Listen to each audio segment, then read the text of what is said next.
Fala galera da BJJ Progress, estamos aqui hoje no nosso podcast de manhã, tomando nosso cafezinho já aqui. E hoje eu tô trazendo uma fera braba que vai falar com a gente sobre muita coisa, mas principalmente contar a sua história.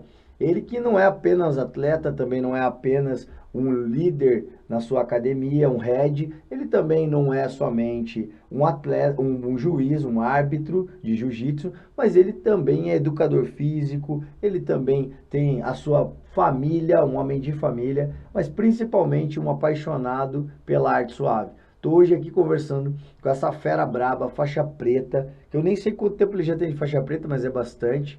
Faixa preta da Checkmate, ali líder da Checkmate em Campo Largo e também árbitro federado, que sempre está em todos os campeonatos possíveis de participar. Ele que também esteve como árbitro do ADCC, da seletiva lá em Balneário Camboriú. Mas bem, a gente vai falar um pouco sobre tudo isso. Quero apresentar para vocês e aqui agradecer grande Paulo Batista. Valeu, Seja bem-vindo ao nosso podcast, Paulinho. Satisfação em estar aí, participar aí desse grande projeto que é o BJJ Progress. Nossa, obrigado, cara, pelo grande projeto, a gente fica feliz. E já te dizer o seguinte, já faz um tempo que a gente se conhece, também porque somos da mesma equipe, a gente tem mais contato, mas eu te via mais nos campeonatos, arbitrando e tal, também às vezes acompanhando os seus alunos ali na beira do tatame para que eles pudessem competir. Até acompanhei um pouquinho da tua jornada na sua academia lá no início, lá na Campo Largo. Nunca fui lá, te devo essa visita, né? Pra gente também gravar algum material lá e trocar uma ideia. E dar um treino, claro, aprender. Mas eu quero dizer o seguinte, cara, seja muito bem-vindo e obrigado por ter destinado esse tempo pra gente. Não é fácil, correria, agenda. E ontem mesmo você trabalhou no Open Curitiba e também estava lá imerso naquele universo ali do Open, que foi um excelente evento. Um evento com lotação top. Máxima, top, atletas, cara. A gente vai falar um pouco sobre isso. Mas, cara, a primeira pergunta que eu vou fazer para você é o que eu faço para todo mundo. Né? Como é que você se encantou pelo jiu-jitsu? Mas antes de falar isso, fala um pouquinho, Paulo Batista. Quem é o Paulo Batista? Ele é formado em que? Ele gosta de que? Ele tá radicado onde? A tua academia, como a galera chega lá? Dá o teu currículo aqui primeiro pra galera. Então, eu iniciei no jiu-jitsu em 2004, né? Então, fui seguindo aí eu comecei com o mestre Buiú, inclusive que teve aqui há pouco grande tempo atrás. Buiú, Renato Garcia Buiú. Foi meu primeiro professor. Depois acabei indo para a academia do Sebastian, fiquei lá até me formar faixa preta praticamente. E acabei me mudando para Campo Largo, né? Por outras questões de trabalho e tudo mais. Mas antes de ir para lá, em relação a como você perguntou, formação, eu fiz faculdade primeiro de Ciências Biológicas, sou formado em Biologia, sou professor de Biologia. E hoje que eu estou estudando Educação Física. Então não cheguei a me formar ainda em Educação Física, estou quase me formando ali, né? Estou chegando. E acho que é até muito importante para a gente que trabalha com esporte, a gente ter um conhecimento mais avançado na Educação Física. Né? E estou em Campo Largo, na verdade, agora já vão fazer 12 anos que eu trabalho lá. Né? E a minha academia está fazendo 5 anos, como academia mesmo, espaço próprio.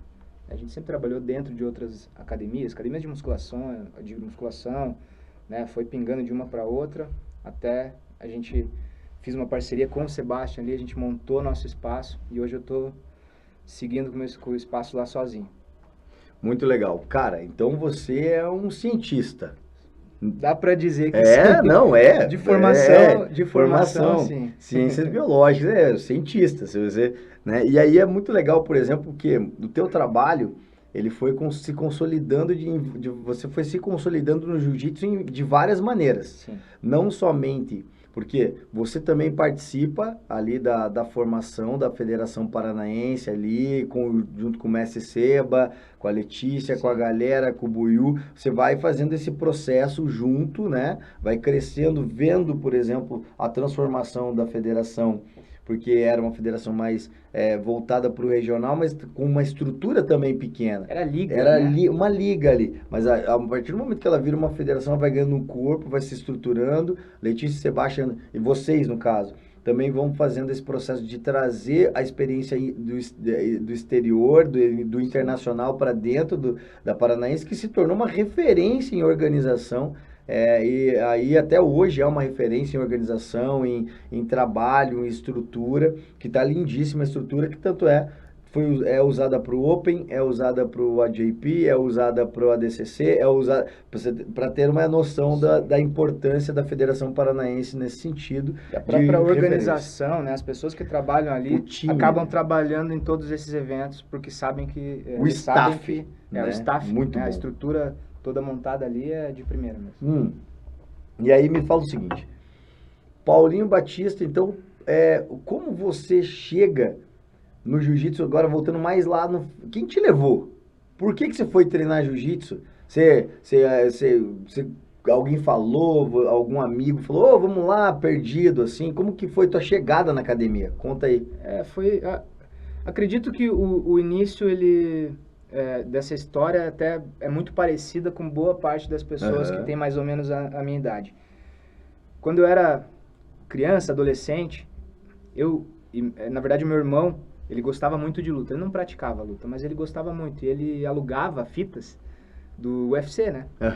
Então, quando a gente ia lá assistir o UFC, falava, cara, quem que é esse maluco que entra de kimono? Bem louco, pequenininho pra lutar com esses gigantes aí e mete a porrada em todo mundo. Falei, cara, que é isso? Royce Gracie, né? Royce. É a referência de todo mundo né, dessa época aí. E eu ficava de cara, falava, porra, não é possível, tal, que negócio é esse, jiu-jitsu, que parada louca, né? E daí na escola acabava brincando com os amigos, falava, porra, tal, saía, tipo, a gente ia numa pracinha perto da escola, ficava brincando ali, não sabia nada que tava fazendo, mas era uma forma de me interessar pela luta. E, eu já tinha feito quando era bem pequeno, judozinho na escola, daí tinha capoeira na escola e também fiz capoeira, enfim. E acabou que esse negócio saiu um pouco da cabeça. Você vai ficando mais velho, você vai deixando de lado. O interesse lá estava plantado, mas você, sabe, vai deixando de lado. Aí entrei na faculdade. E lá na faculdade, conheci 2 caras. Vou falar até o nome aqui, são meus brother, Diogo Reis e Bruno Reis. Tá? Diogo. Os dois... já eles tinham acabado de começar também, faixa branca, estavam lá no Sebastião. Aí eu falei, cara, vou procurar uma academia. Os caras começaram, né, conversava sobre o assunto, falei, puta, que parada maneira, né, cara, vou procurar. Aí perto da minha casa tinha uma academia de musculação e eu vi uma plaquinha na frente, jiu-jitsu. Falei, vou entrar aí. Cheguei lá, tava lá o Buiú, faixa azul ainda, o Buiú. Caraca, não tinha nem pego a roxa ainda. E tinha um outro professor, que era o professor Levi, que era aluno do Sebastião também, e já era faixa roxa. Então, eles que comandavam ali as aulas. E daí eu comecei a treinar, com o kimono que eu tinha de karatê, porque eu cheguei a fazer karatê. Até nem posso esquecer de falar. Eu fiz karatê quando era adolescente. O primeiro kimono que você vestiu foi de karatê? Não, o primeiro até foi de judô. Foi de judô. Mas criancinha ali, 4, 5 anos. Mas de karatê lá na frente, porque minha irmã era apaixonada, até hoje apaixonada por karatê. Fazia karatê e conseguiu me convencer, eu fiz karatê também. Adorei, foi maneiro pra caramba, cheguei a graduar um pouquinho e tal, mas parei. Aí lá na frente, peguei aquele kimono que tava guardado de karatê lá, fui na minha primeira aula de jiu-jitsu usando aquele kimono. Não sei nem se o Buiú lembra, mas o Buiú tirou muito sarro de mim naquele dia, porque o kimono ele tinha manga curta, sabe? Não é que nem kimono de jiu-jitsu que tem manga comprida. Ele tinha kimono até aqui. A manguinha curtinha, do karatê. Ele falou, pô, que kimono é esse? Cara, tá maluco? Como é que os caras vão fazer pegada? Eu falei, sei lá, cara, o kimono que eu tenho. Eu tô aí quero me divertir. Aí depois de um tempo que eu fui lá, comprei meu primeiro kimono e tal. E treinei um tempo com ele lá. Foi, acho que questão de 1 ano, mais ou menos. E aí, então, essa foi a tua experiência com a arte marcial. Mas quando era criança, por exemplo, você treinava alguma coisa? Fez alguma... Então, ou era do povão? Futebolzinho, fazia as coisas normais, assim? Né? Eu fazia de tudo. Isso cheguei a treinar futebol, cheguei a fazer escolinha de tudo que tinha de coisinha de esporte na escola eu fazia, porra, com esse tamanho todo, cheguei a fazer escolinha de basquete, estudei no colégio da polícia, fiz um negócio lá de vôlei, tipo... Tava envolvido. Tava envolvido. Andei de skate pra caramba, cheguei a tentar surfar, sempre gostei de estar, de alguma forma, envolvido com esporte, né? Mas assim, levar a sério mesmo, a sério, foi só depois de adulto que daí entrei no jiu-jitsu e não saí mais. Cara, e é muito legal, porque assim, o jiu-jitsu ele é transformador em muitas coisas, né? Sim. Porque talvez, eu acho que, cara, eu diria pra você que o jiu-jitsu, ele é um dos esportes mais adaptáveis, né? No sentido de ser para todo mundo, democrático, eu acho né? que é mais democrático. Isso Ele é muito inclusivo. Inclusivo pra caramba. E aí a gente já vai falar um pouco sobre isso também, porque o jiu-jitsu pra você, em que momento da tua vida, porque você veio abrir tua academia e se consolidar com a sua própria academia, foi já na faixa preta. Sim. Né? Antes disso, em algum momento você entendeu que o jiu-jitsu ia ser o teu caminho para viver, ou ia ser teu... Porque hoje aqui a gente pode falar, até porque eu não te perguntei se tinha algum assunto proibido ou não, mas às vezes, você passou o final de semana inteiro trabalhando, e final de semana você também competiu. Sim. E você arbitrou, e você ficou... E eu sei como que é. Você chega... Vocês são os árbitros, são os primeiros a chegar no evento, e vocês são os últimos a ir embora do evento. E você abre muito mão da família também para isso. Acaba abrindo mão de tudo, né? Mão de tudo. Aquele rolê de final de semana com os amigos você não faz. Uhum. A esposa fica em casa, né? Tipo, muito de ver minha mãe, deixo de ver... Isso, claro. Tem várias questões que a gente abre mão, que a gente até vai conversar depois sobre isso. Mas a minha pergunta para você em que momento da tua vida teve um momento que você falou, cara, eu acho que o jiu-jitsu vai ser a maneira que eu vou viver pro resto da minha vida? Porque hoje, dificilmente você vai sair do jiu-jitsu para fazer outra coisa. Até porque, mesmo que você não seja mais professor em algum momento, você vai continuar treinando. Se você falar, não vou ser mais atleta, você vai continuar dando aula e vai continuar treinando. O jiu-jitsu vai estar aí, não tem o que fazer. Sim. Mas qual foi o momento, teu day one, assim, aquele dia do eureka para você? Até eu sempre comento que o jiu-jitsu começou, claro, como uma coisa que você gosta de fazer. Você vai e você aprende, você fala, é legal, gostei, vou treinar. E daí sempre tem aqueles momentos em que você, precisa dar uma pausa, às vezes a questão financeira, às vezes outras paradas que você tem que dar prioridade. Sim. Eu estava na época da faculdade ainda, né, no início. Então, sempre tem aquele para e volta. Aí teve a primeira graduação. Uhum. Sebastião me deu a faixa azul. Cara, eu acho que foi até mais emocionante pra mim naquele dia do que quando eu peguei a preta. Ah, é? Porque foram 3 anos e pouco ali de faixa branca, né? Comecei lá com o Buiu, quando eu fui pro Sebo, o Sebo falou, finge que você nunca treinou. Pra mim, eu nunca vi você treinando. Então, você tá começando agora comigo. Eu sei que o Buiu te ensinou pra caramba, mas eu vou levar em consideração isso. E o Sebastião era muito rígido em relação à graduação. Não tinha esse negócio de grau, ele não controlava, mas ele era bem mais firme, assim. Não era uma coisa que, passou um tempo, você vai graduar. Ele exigia que você realmente fosse bom o suficiente para chegar naquela próxima faixa já lá em cima, já chegar competindo. No nível alto lá. Eu comecei até a competir um pouquinho na faixa branca. Tive alguns resultados bem ruins no começo, depois começou a aparecer uma coisinha legal e tal.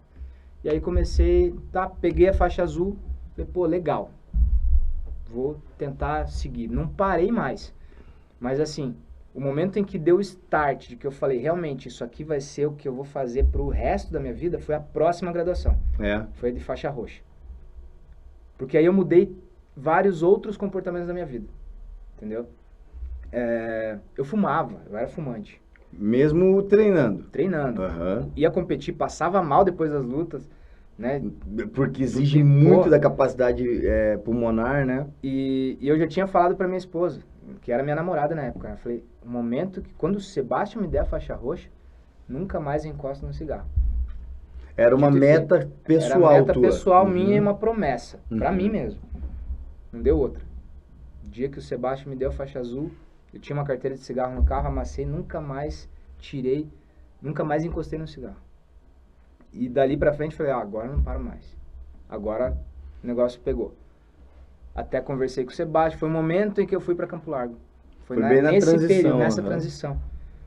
E eu já tinha conhecido algumas pessoas lá, inclusive, que trabalhavam em academia. Fiz amizade com um professor de academia lá e ele falou, cara, por que você não abre uma turminha de jiu-jitsu? De repente o pessoal que era aluno do Sebastião lá, nas antigas, Aham. volta a treinar. Porque o Sebastião começou a dar aula na vida dele de faixa roxa lá em Campo Largo. Caraca, eu não sabia disso, Coincidentemente. cara. Coincidentemente, que Tá? maneiro. Ele que implantou o jiu-jitsu lá em Campo Então Largo. já tem uma história ali. Tem uma história, Oh, que a gente maneiro. pode falar disso daqui a pouco Aham. também. Então ele criou uma turma lá bem legal.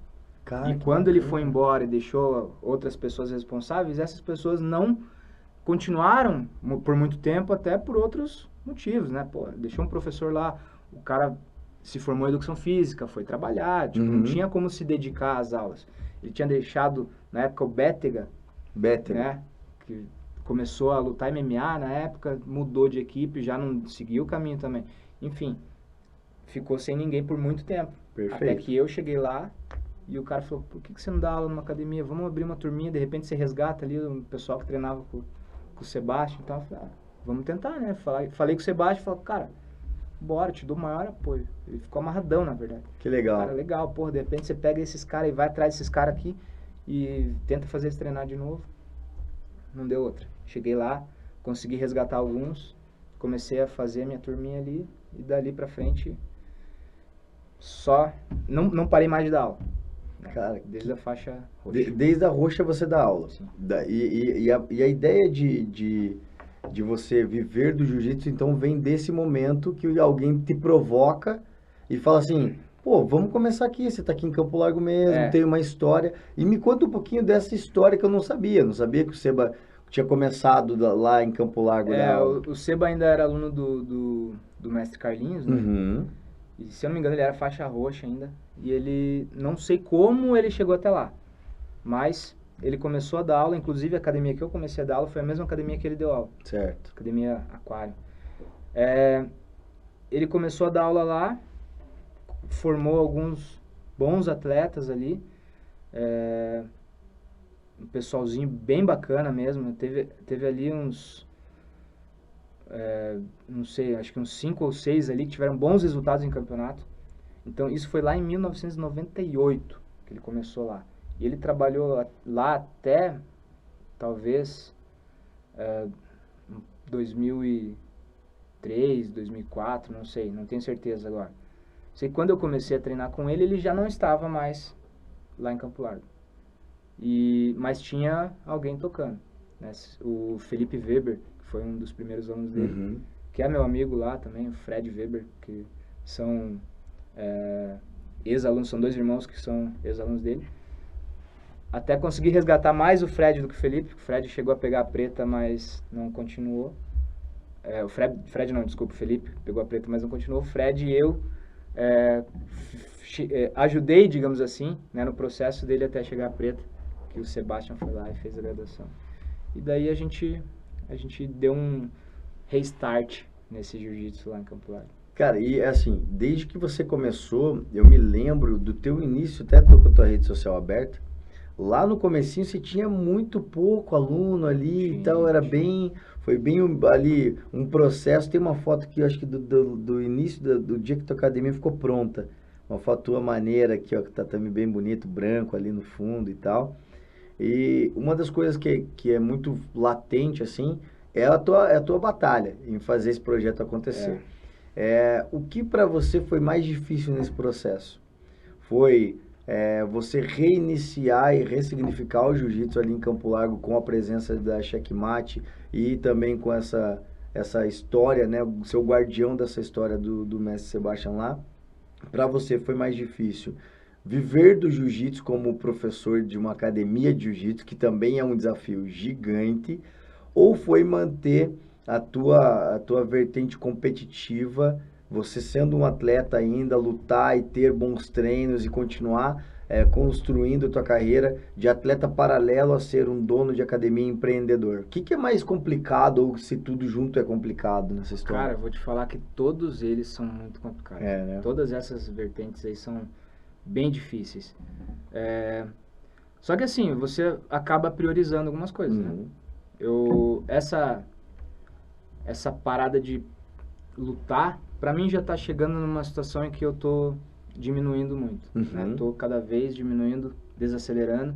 Eu lutava todos os campeonatos que eu via na minha frente, eu lutava, agora eu já tá mais seletivo. Tô escolhendo alguns, ou quando a agenda dá certo, porque tem outras questões envolvidas, então, tipo, até queria ter lutado a JP, por exemplo. Sim. Não lutei porque tive um outro compromisso, então acabei priorizando outra coisa e eu acho que priorizar, às vezes, questões familiares, questões fora jiu-jitsu, também são importantes, sem deixar o jiu-jitsu de lado. Então, eu não vou mais priorizar a minha caminhada como atleta mais. Ou seja, sua carreira como atleta, você vai começar a substituir pela prioridade de ser head. Exatamente. Tá. Então, meu foco agora é 100% dos meus alunos, porque, como eu falei, todas as vertentes são complicadas e viver do jiu-jitsu é complicado. Sim. Né? Tanto é que hoje, não vou falar para você que eu vivo 100% do jiu-jitsu. Eu dou aula em escola, eu ainda tenho outras coisas, outras atividades. Apesar de que o jiu-jitsu ainda é, digamos assim, o que mais me agrega até na questão financeira. Sim. Pela academia, pela arbitragem, outras coisas que a gente acaba fazendo. Mas, mesmo assim, ainda é muito complicado você viver bem, viver dá, né? Mas viver bem, confortável, mais ou menos. Eu vejo que agora está começando a melhorar. Legal. Depois de todo esse perrengue, a caminhada longa, são 12 anos aí que eu tô dando aula, agora que o negócio está começando a fluir. Tá dando uma clareada agora relacionado ao jiu-jitsu. Ao jiu-jitsu. Até acho que era para ter acontecido um pouquinho antes, mas a pandemia deu uma brecada ali, né? Deu uma seguradinha. Deu uma segurada bem boa. Pra mim, foi baita de uma segurada. Vou te falar que fiquei com medo, eu quase fechei a academia. Chegou esse momento de você tenho que avaliar isso. Uhum. Mas assim, não que eu ia parar de dar aula ou deixar... Eu falei, cara, de repente eu vou ter que fechar meu espaço que eu abri, vou ter que voltar um passo atrás, entrar numa academia, numa outra academia de novo, para começar a reformular de novo e depois, lá na frente, talvez voltar com o meu espaço. Cara, esse foi um pensamento que eu tive, que eu fiz. Eu não tenho o meu espaço, né? Eu tenho o projeto social que acontece no Salão da Igreja Batista ali em Almirante Tamandaré. E eu dou aula num espaço de uma academia, que eu pago também lá o percentual para academia. Mas até nesse momento, eu tive que repensar. Por quê? Porque como eu pago para academia, e a academia estava fechada por causa do lockdown, eu não conseguia dar aula, porque eu era proibido de dar mesmo. Então, ou seja, academia fechada, você não posso dar aula. Então, e eu não tinha um outro espaço. Então, o que eu fiz? Eu peguei o meu tatame, peguei umas folhas de tatame, montei uma estrutura no meu apartamento, imobilizei um quarto lá, para eu poder dar aula nesse período e tentar me reorganizar. Então, assim, para você, foi difícil porque você tinha que pagar aluguel, né? E aí? Eu tive que negociar, inclusive, né?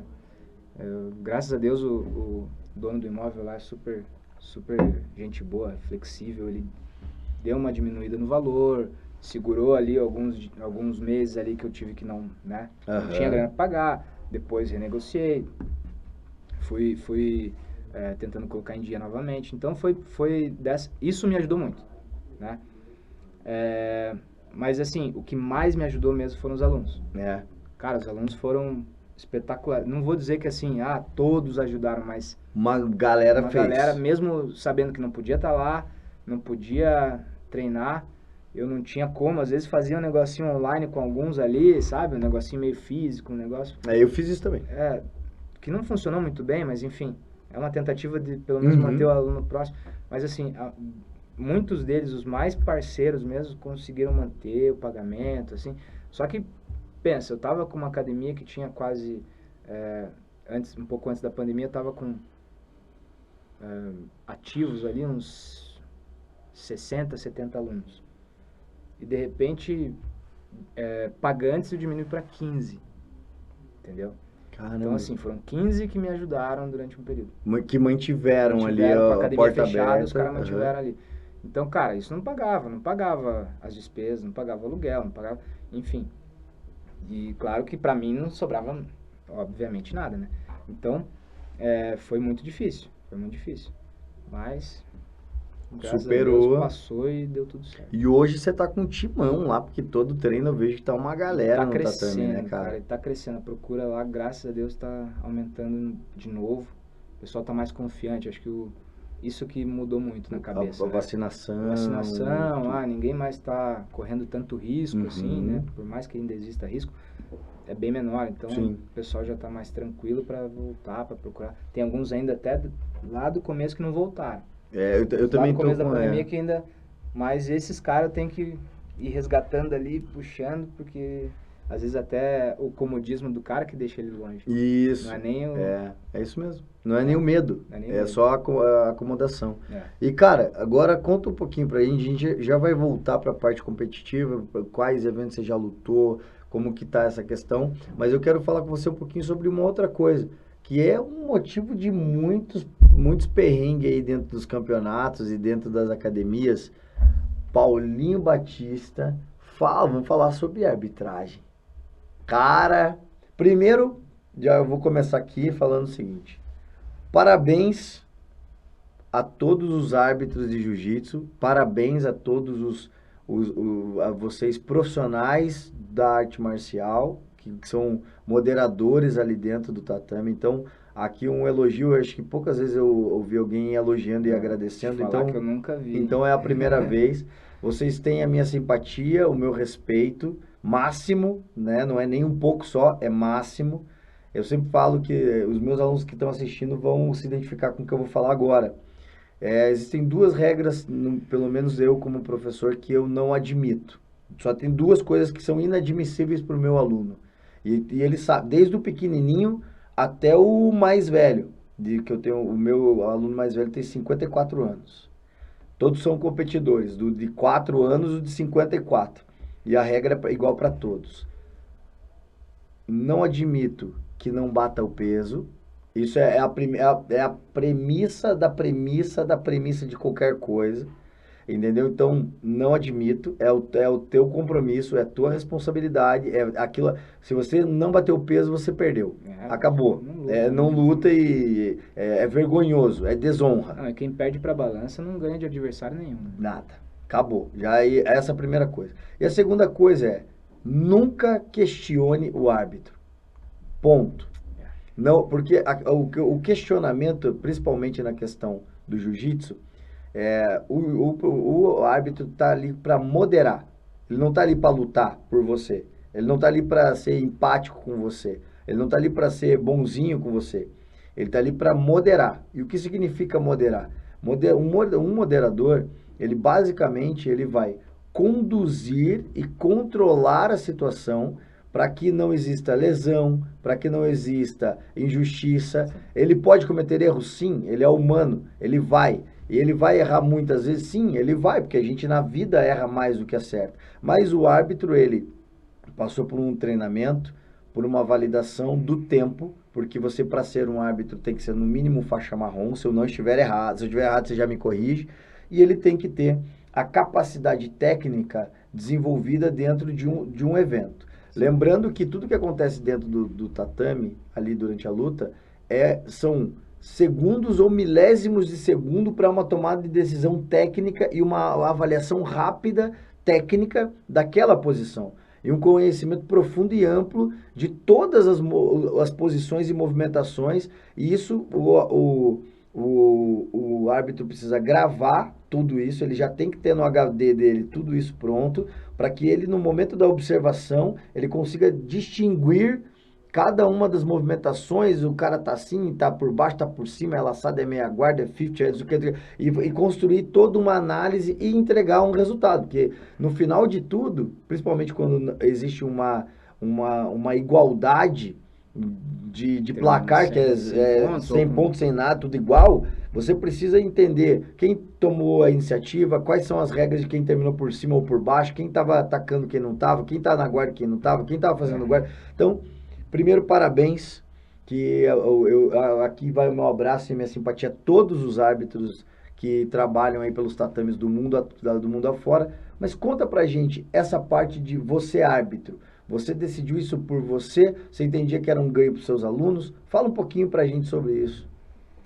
Então, cara, na verdade as coisas foram acontecendo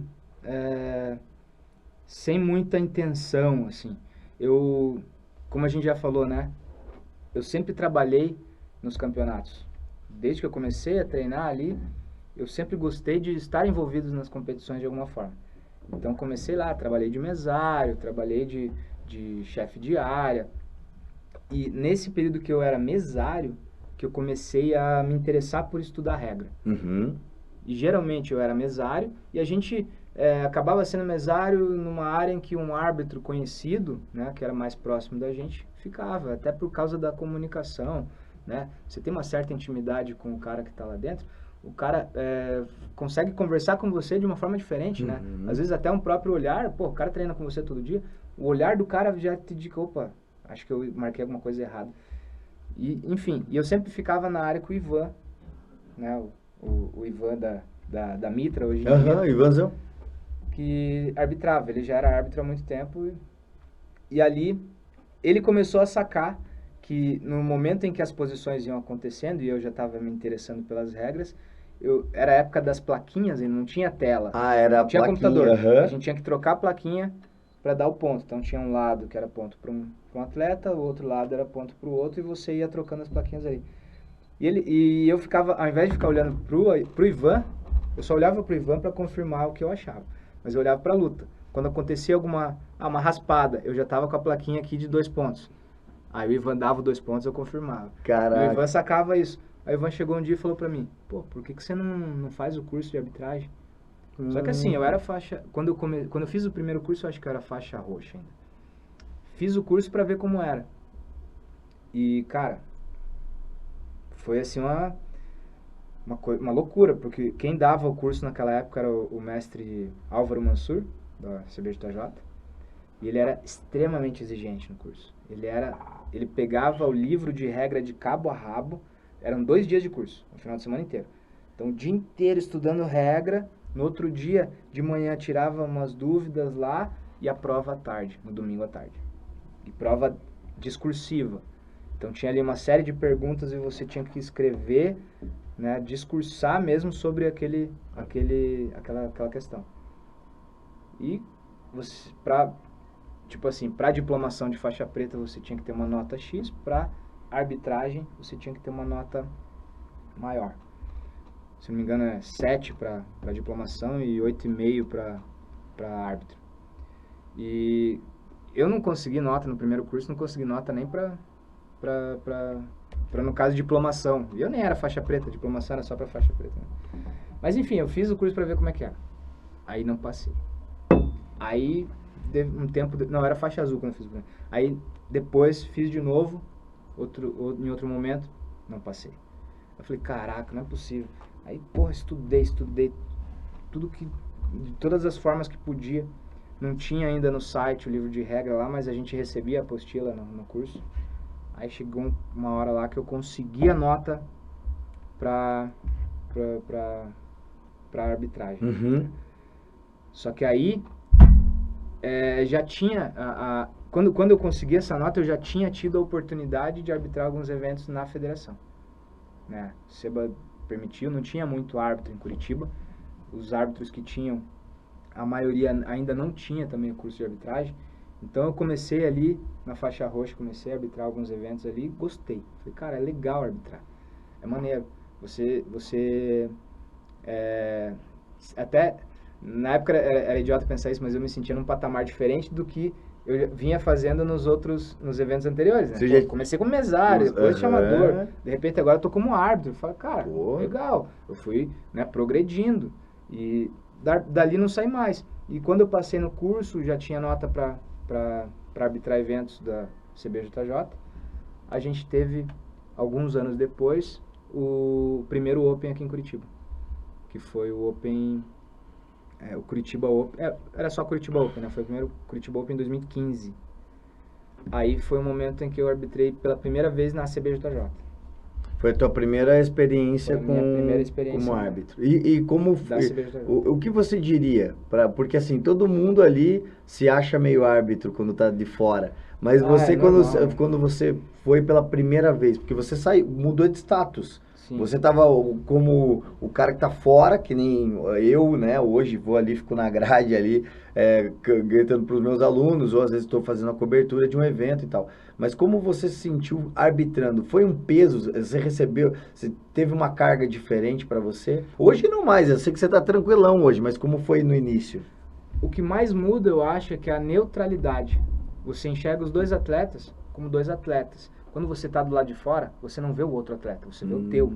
Isso aí. Você repara no que ele está fazendo. E se algo não é marcado da maneira que você julgou que era, você acha injusto, você reclama, achando que o árbitro está errado. Mas na verdade você está ali como torcedor também. Tem um emocional ali. Você envolve outras questões ali que o árbitro não tem com os dois atletas. Não existe uma ligação Não existe. afetiva com nenhum atleta. Até porque se existir, se, por exemplo, eu vou arbitrar uma luta de um cara que é muito amigo meu, eu não arbitro. Isso a gente já é indicado a fazer. É a questão da regra da imparcialidade. Imparcialidade. Se houver qualquer situação ali que envolva alguma ligação próxima, é melhor não fazer. aconselhável não fazer. O coordenador de arbitragem sempre diz que se você acha que você não pode julgar, né, sendo imparcial a luta, não faça troca de árbitro troca com outro árbitro próximo ali. Por isso até que a gente não pode arbitrar lutas de atletas da nossa equipe. Sim. É muito provável que seja, claro, por mais que você seja imparcial, talvez para o cara lá de fora que sabe que você é daquela equipe e está arbitrando a luta de um cara da mesma equipe, ele vai falar, cara, ele vai julgar errado essa luta. Então já vai ficar com o pé atrás, já vai começar a te perseguir. Então já é um momento de você não se complicar. Não vou arbitrar lutas da minha equipe, não vou arbitrar lutas de pessoas muito próximas. Não, um amigo, uma pessoa que você tem uma ligação maior. Então acaba sendo mais tranquilo se você não fizer. Legal. E o que você já viveu nesse mundo da arbitragem que você poderia contar pra gente de como foi essa tua jornada? Você já arbitrou hoje? Você já arbitrou, já zerou os eventos? Ou seja, você já passou por quais eventos que você diria que foram especiais para você, assim, como árbitro, né? Eu acho que todo evento que luta é que você achou maneiro ter arbitrado aí, que tem no teu currículo, de algum atleta diferente, ou algum fenômeno que não era um fenômeno antes e agora se tornou? Já passou alguns caras, né? Já passou, né? A gente teve aqui no Paraná, a gente tem a oportunidade de fazer muita coisa, né? Arbitrar, às vezes, lutas, ver muitas lutas de atletas que depois de muito tempo você vai falar, cara, olha quem que era esse menino, entendeu? Um exemplo clássico que eu acho bem interessante é o Bisnaga. Nossa, o Bisnaga Bisnaga, cara, brabíssimo. Eu arbitrei luta dele desde a faixa azul, entendeu?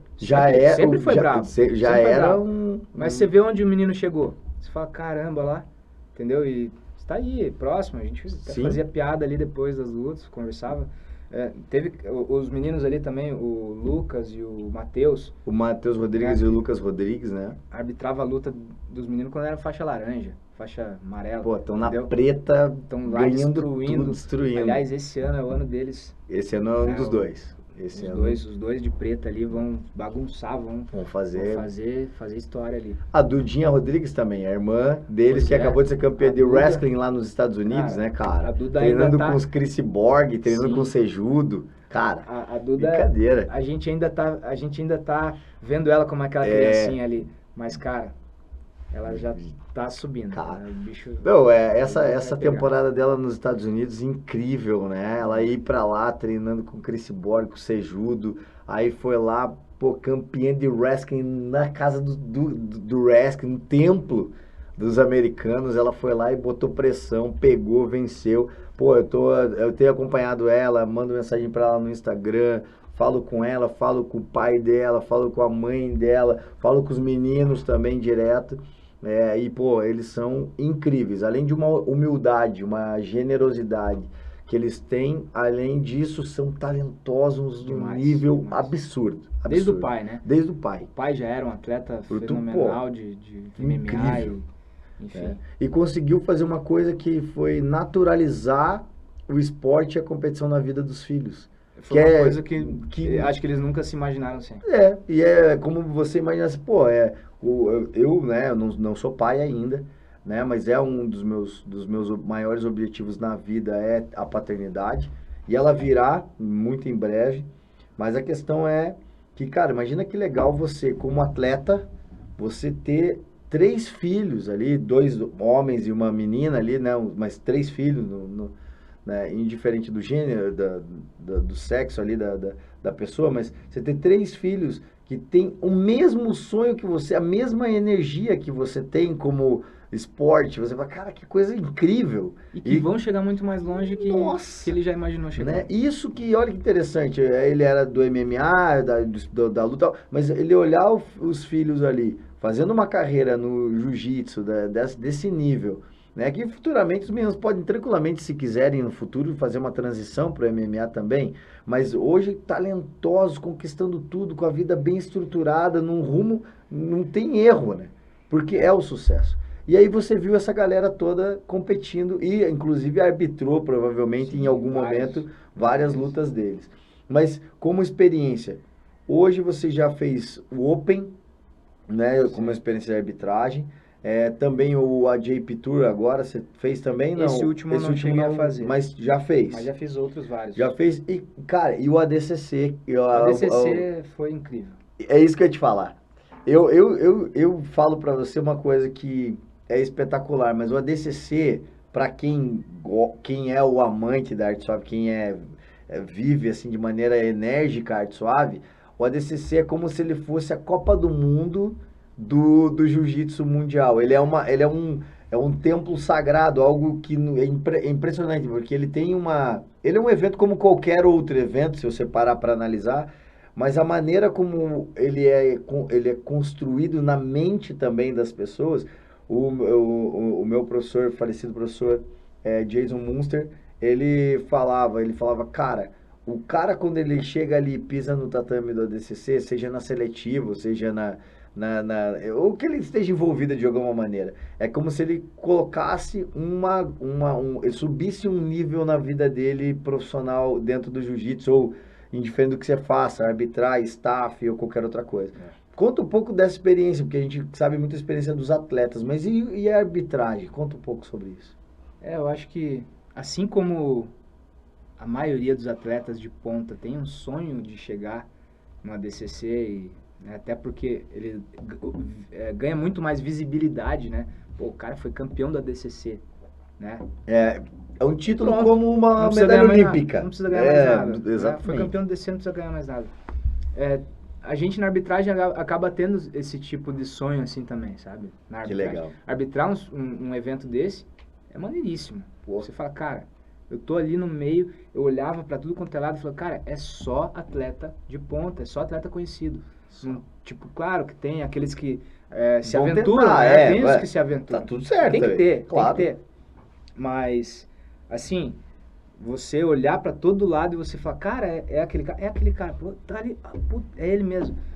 É irado. Não é? Né? E você fazer a luta desses caras e de um nível técnico absurdo, assim, é muito lindo de ver. Chega a ser fácil ser árbitro. Eu vou te falar, cara, e arbitrar evento do ADCC é mais simples pra gente que tá ali no meio, como árbitro central, do que nos eventos de jiu-jitsu mesmo. Né? Tá? Porque ali quem julga pontuação, quem julga toda a parte, né, de pontuação mesmo que vai acontecer, são os árbitros, são os juízes da mesa. Então tem 2 juízes que ficam na mesa e eles que vão dar a pontuação ou não. Eu fico ali realmente só, né, conduzindo a luta, ver se não tem nada irregular acontecendo, né? Às vezes uma coisinha ou outra eu tenho que avisar o pessoal da mesa que aconteceu, tipo, ele não viu que colocou os ganchos, porque tá numa posição... Não, colocou o gancho. Daí eles vão lá e pontuam. Então é muito mais tranquilo. Então você acaba assistindo a luta. Você é o espectador. Você não fica pensando só na parte técnica, você fica assim, é muito mais maneiro, assim, muito mais legal. Cara, e como que foi a questão da tua certificação? Hoje você tem uma certificação, né? Deixa eu até ver aqui, ó. Certificado de conclusão, né? O ADCC certifica que Paulo Batista concluiu, né, o seminário de regras realizado no dia 1º de 8 de 2022, ministrado pelo Mojacin e também pelo Peter. E aí, essa certificação, o que ela significa para você como árbitro, já que você falou que existe uma expectativa, existe você tá ali dentro, porra, cara, pisar lá. Um árbitro de futebol, como disse o nosso querido Cordeiro aqui, né, que vai sair o podcast dele, ele é árbitro de futebol. Ele falou que o maior sonho é você estar no Fla-Flu, no Maracanã, é você estar convocado para uma Copa do Mundo, é você estar numa final de Copa do Mundo. Ele falou que isso o cara atingiu o ápice da carreira dele quando ele está lá arbitrando. E seria basicamente o mesmo sentimento, porque hoje para você o que faltaria arbitrar? Eu acho que ainda não é, sabe? Eu acho que é um evento. O que eu arbitrei não foi o ADCC. Que acontece, foi a seletiva, foi né? Uma seletiva, ainda é um evento regional, é um evento menor, mas tem muita visibilidade, é muito importante. O fato da gente fazer um dia antes também esse seminário de regras com o Mo e com o Peter, é incrível, porque você chega lá com conhecimento de jiu-jitsu, de regra de jiu-jitsu, e você tem que desconstruir tudo isso na tua cabeça. Tipo, esqueça teu conhecimento de jiu-jitsu. Não é jiu-jitsu que você vai julgar aqui. Então, a gente aprendeu do zero as regras do ADCC, que são bem diferentes. Tá? Tem algumas coisas que são parecidas, mas o resto é totalmente diferente. Fala algumas coisas que são diferentes, ou em linhas gerais, qual é a maneira, porque muita gente não sabe, e a galera até que assistiu... A galera não entendia muito bem aquela questão de que, agora tá valendo ponto, não tá valendo ponto. E a galera ficou um pouco confusa. Muita gente me perguntou, Marcos, como que era isso? Porque eu tava assistindo, não entendia muito bem, às vezes e tal. Então, até porque tem uma outra dinâmica que o próprio atleta tem que construir na cabeça dele, né? Tanto é que nesse seminário de regra, grande parte dos atletas também participam, né? Para poder entender. Eles vão lutar uma coisa e tem que conhecer a regra do que eles estão lutando. Então eles participam desse seminário também. Tá? Não tinham todos os atletas lá, porque não teria como. Porque foi dentro de uma academia, enfim. Mas quem pudesse estar lá um dia antes, estava lá para participar. Então, uma das coisas é essa que você falou, né? A primeira metade da luta não vale pontuação. Então só começa a valer pontuação na segunda metade da luta. O tempo de luta também é um pouco diferente, né? Então, para esses eventos menores, o tempo é X, né? Se eu não me engano, são 3 minutos sem ponto, os outros 3 minutos com ponto. Nos eventos maiores, o tempo é maior, e as finais também, o tempo é o dobro. Enfim, e tem aquela questão de... Acho que até para perder um pouco de característica de jiu-jitsu, o ADCC, esse negócio de puxar para a guarda, isso é pontuação negativa, é uma falta. Né? Então, o atleta que tem mania de puxar para a guarda, ele já começa perdendo. Entendeu? Então, geralmente, os caras que puxam para a guarda, puxam nos momentos que ainda não valem ponto. Se ele quer fazer guarda, ele vai fazer guarda naqueles momentos. A única coisa que a gente faz durante a luta, quando começa a contar o ponto, a gente só avisa os atletas, tá valendo ponto. E a luta continua. Né?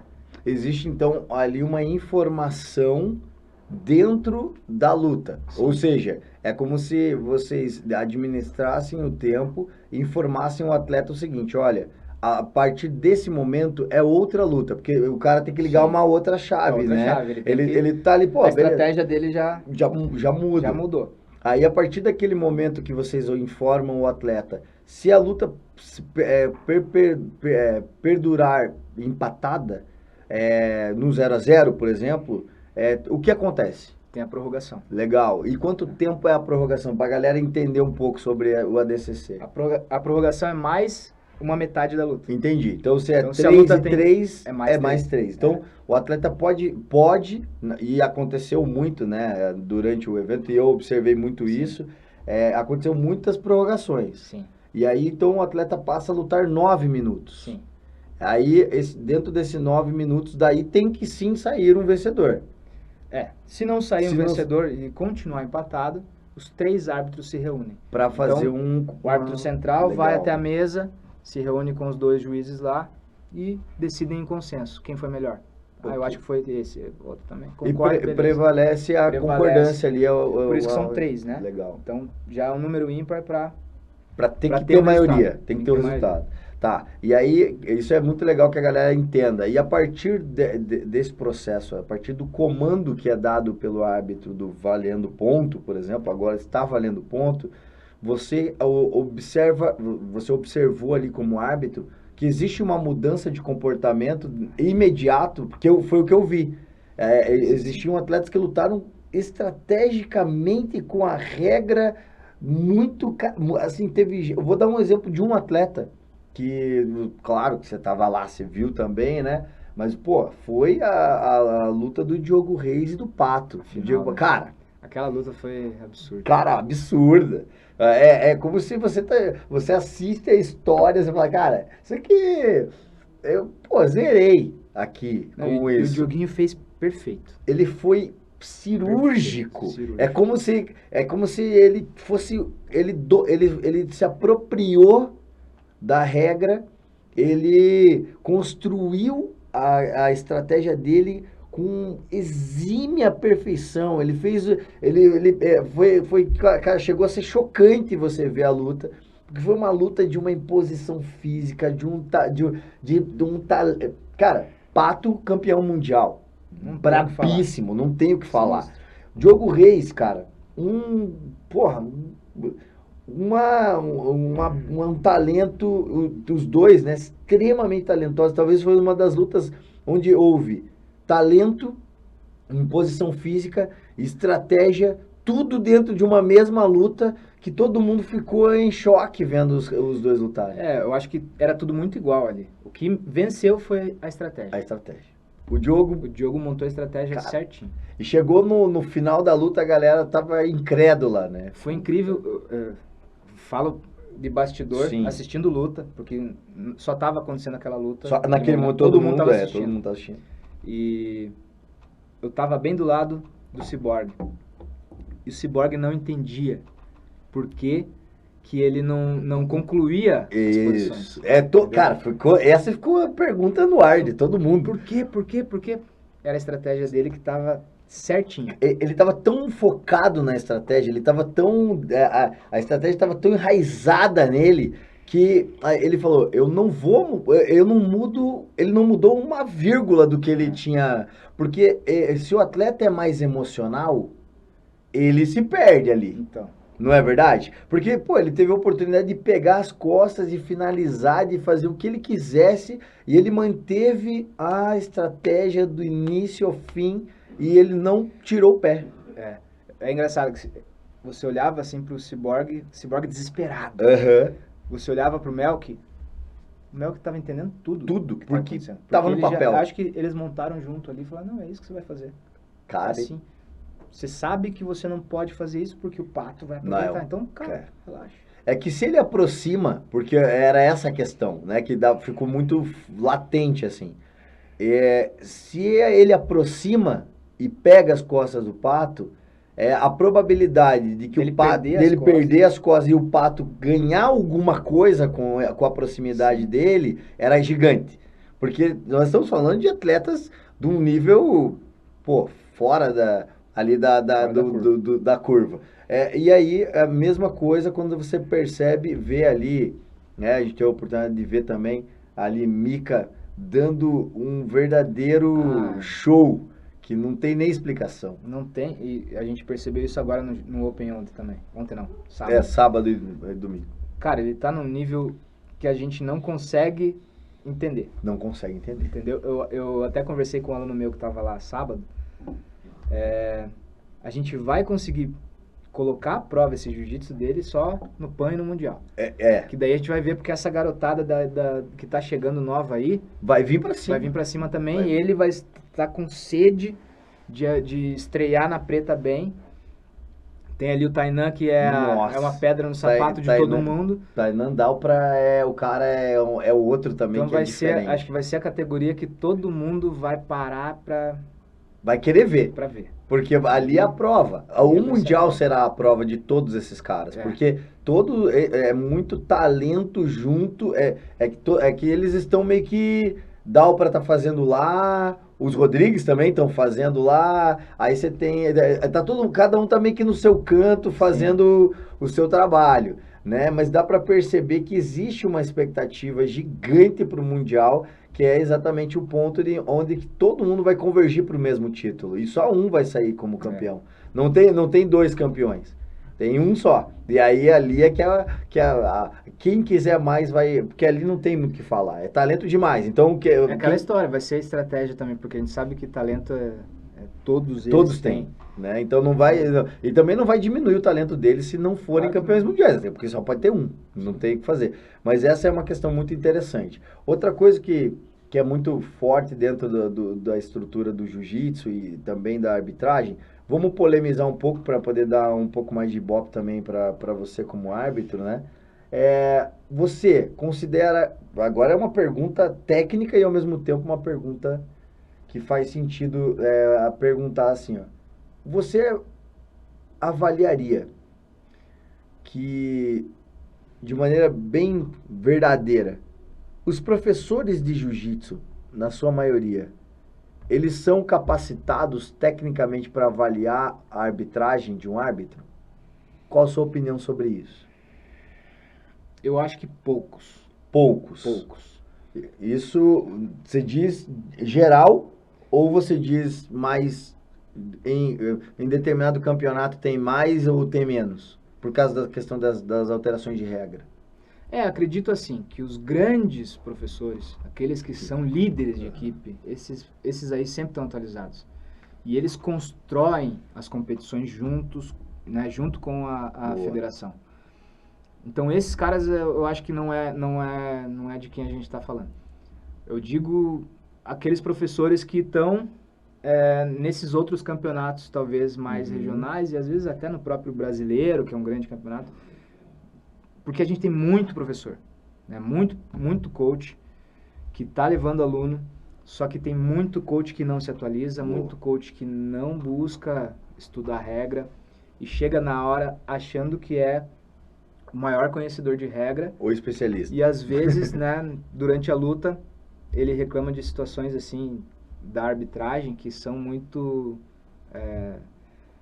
para o árbitro, muito fácil de julgar, mas talvez ele, por não ter se atualizado ou por não estar interessado em participar do curso todo ano ali, participar do momento ali de estudo, acaba ficando para trás. Não, e é interessante isso, porque às vezes você, por exemplo, uma regrinha básica, e agora quero falar para quem é professor de criança, né, de kids. Eu tô com kids há alguns anos dando aula para criança já. E o que a gente percebe é o seguinte, tá lá, não precisa a criança bater para a luta separada, não precisa, a criança não tem que dar os 3 tapinhas e aí só nesse momento o juiz para. O juiz está ali, se eu salvo engano, ele está ali para poder proteger a integridade física da criança. E por essa autonomia que o juiz tem, ele tem a prerrogativa de evitar que a criança se machuque. Isso. E aí, às vezes, o que eu vejo muito, o cara tá lá no alambrado, o professor, ou o pai, ou a mãe, ou o vô, tio, sei lá quem é, mas a criança tá ali, já entrou um armlock no braço, o juiz parou antes que estique, quebre, estrague, porque a criança ela é mais resistente, sim, ela acaba tendo um pouco mais de flexibilidade e tudo mais, mas ao mesmo tempo a outra criança que está fazendo a posição, ela não tem também a maturidade suficiente para não machucar. E aí, não, mas não bateu, mas não bateu. Explica pra gente em que momento existe a transição entre sim, eu vou esperar, isso é bem importante. Não, sim, eu vou esperar até tal momento para poder tomar essa decisão. Explica também pra gente, na regra, a partir de que faixa o árbitro tem que obrigatoriamente aguardar essa aqui, ou não tem isso? Pode, em qualquer momento ele pode interromper. Isso não é uma coisa que existe escrito na regra, né? Que encaixou a posição na criança, tem que parar. Uhum. É digamos assim, uma orientação, né, da coordenação. Então a gente como você falou, a gente tem que cuidar do atleta, a gente tem que cuidar pela integridade física do atleta, né? Principalmente criança e também depois os mais velhos, Uhum. né? Os Master 3, 4, 5. A gente sabe que, claro, às vezes o cara chega numa idade ainda muito bem fisicamente, mas a lesão, ela acontece também de uma maneira mais fácil quando o cara é um pouco mais velho. Sim, né? sim. Então, e a enfim, recuperação também é mais demorada. É lógico. Então a gente é orientado a sempre cuidar. O nível de cuidado, ele vai diminuindo conforme a idade vai aumentando. Boa. Então, quanto menor é a criança, mais cuidado tem que ter. Pô, às vezes encaixou o armlock, deu uma pequena esticadinha, você vê que não teve reação de defesa, não vai sair. Boa. Tira. E isso vai diminuindo um pouquinho até chegar lá nos juvenil, vai diminuindo bastante. E nos adultos. A única categoria que a gente é orientado a não interferir de maneira nenhuma é faixa preta adulto. Aí, as outras, se você achar que tá ali, precisa parar, vai machucar, para. Né? Muita gente briga, né? Principalmente faixa branca. Né? Faixa branca, adulto, se você não para numa situação e ele se machuca, assim como criança, você cria um trauma nessa pessoa. Verdade. A pessoa participa de um campeonato, se machuca, e às vezes por causa, né, da lesão, e não volta mais a treinar nunca mais. Então o professor perdeu aquele atleta. Porque impacta na questão social, no trabalho, sim, em tudo. O cara não vai poder no dia seguinte trabalhar. A questão da criança tem um problema maior ainda, que é a família, né? Imagina, você deixa aquela criança lá de 4, 5 anos se machucar no tatame, o pai nunca mais vai querer colocar ela numa competição e talvez não deixe mais ela treinar jiu-jitsu. O professor que estava brigando, falando, não, meu aluno não bateu, perdeu um aluno. Talvez perca outros que viram aquela situação acontecendo. Perfeito, é isso mesmo. Né? Então, é o tipo de comportamento que nós estamos ajudando o atleta e o professor. Né? Ele vai manter aquele aluno treinando. Você vai trabalhar na cabeça dele, perdeu, mas no próximo você ganha. Vamos melhorar isso na academia e tal. Mas você não tem um aluno machucado. Né? Você não cria um trauma na cabeça de uma criança. E isso é muito sério que você está falando, porque eu vejo exatamente como você está dizendo. Eu explico isso para os meus alunos, quando eles vão lutar e tal, do pequenininho ao maior. Eles lutam sem o peso de ter que vencer. Eles lutam para se divertir, se sentir bem. É uma brincadeira. A gente treina lá no campeonato, eu vou orientar, eu vou gritar ali para ele, pega o braço, não sei o que, puxa, tá? Porque é o que tem que acontecer, a orientação, o professor está ali não para discutir com o juiz a decisão dele, que ele é a autoridade máxima no tatame, mas ele está ali para orientar o seu aluno a fazer, né? Então, o que eu oriento meu aluno? Se você caiu encaixado, não deu, bate, e se você não bateu, o juiz parou, tá tudo bem também, tá tudo certo, era assim que é, e ao mesmo tempo tem que montar a estratégia com eles. Né? Então aí vai do professor ter a habilidade de também usar a regra a seu favor. Claro. Então, eu tenho um aluno que ele já sabe o que ele tem que fazer. Ele já temos uma estratégia. Por quê? Porque ele sabe que se ele encaixar uma posição, principalmente um armlock, a luta vai acabar. Já é um saber. entendeu? Então, a iniciativa da luta, isso também tem que moldar dentro do jogo. Mas, Paulo, uma outra questão que eu quero te perguntar é, como você migrou da ciência, né, para a parte da educação física, para essa vida dentro do esporte, como você tem visto também essa questão da migração do jiu-jitsu recreativo barra, né, o amador barra alta performance e profissional. Porque nós temos um caminho aqui. Nós temos também a galera que sai do amador para alta performance para algumas competições. E nós temos também o cara que sai da alta performance para o profissionalismo, que é quando o cara roda todo o circuito, ele luta os principais eventos do mundo, ele está batendo de frente com os maiores atletas do mundo e até mesmo participando de eventos que têm característica de premiação em dinheiro. Como você está vendo essa questão da grana também chegando no jiu-jitsu?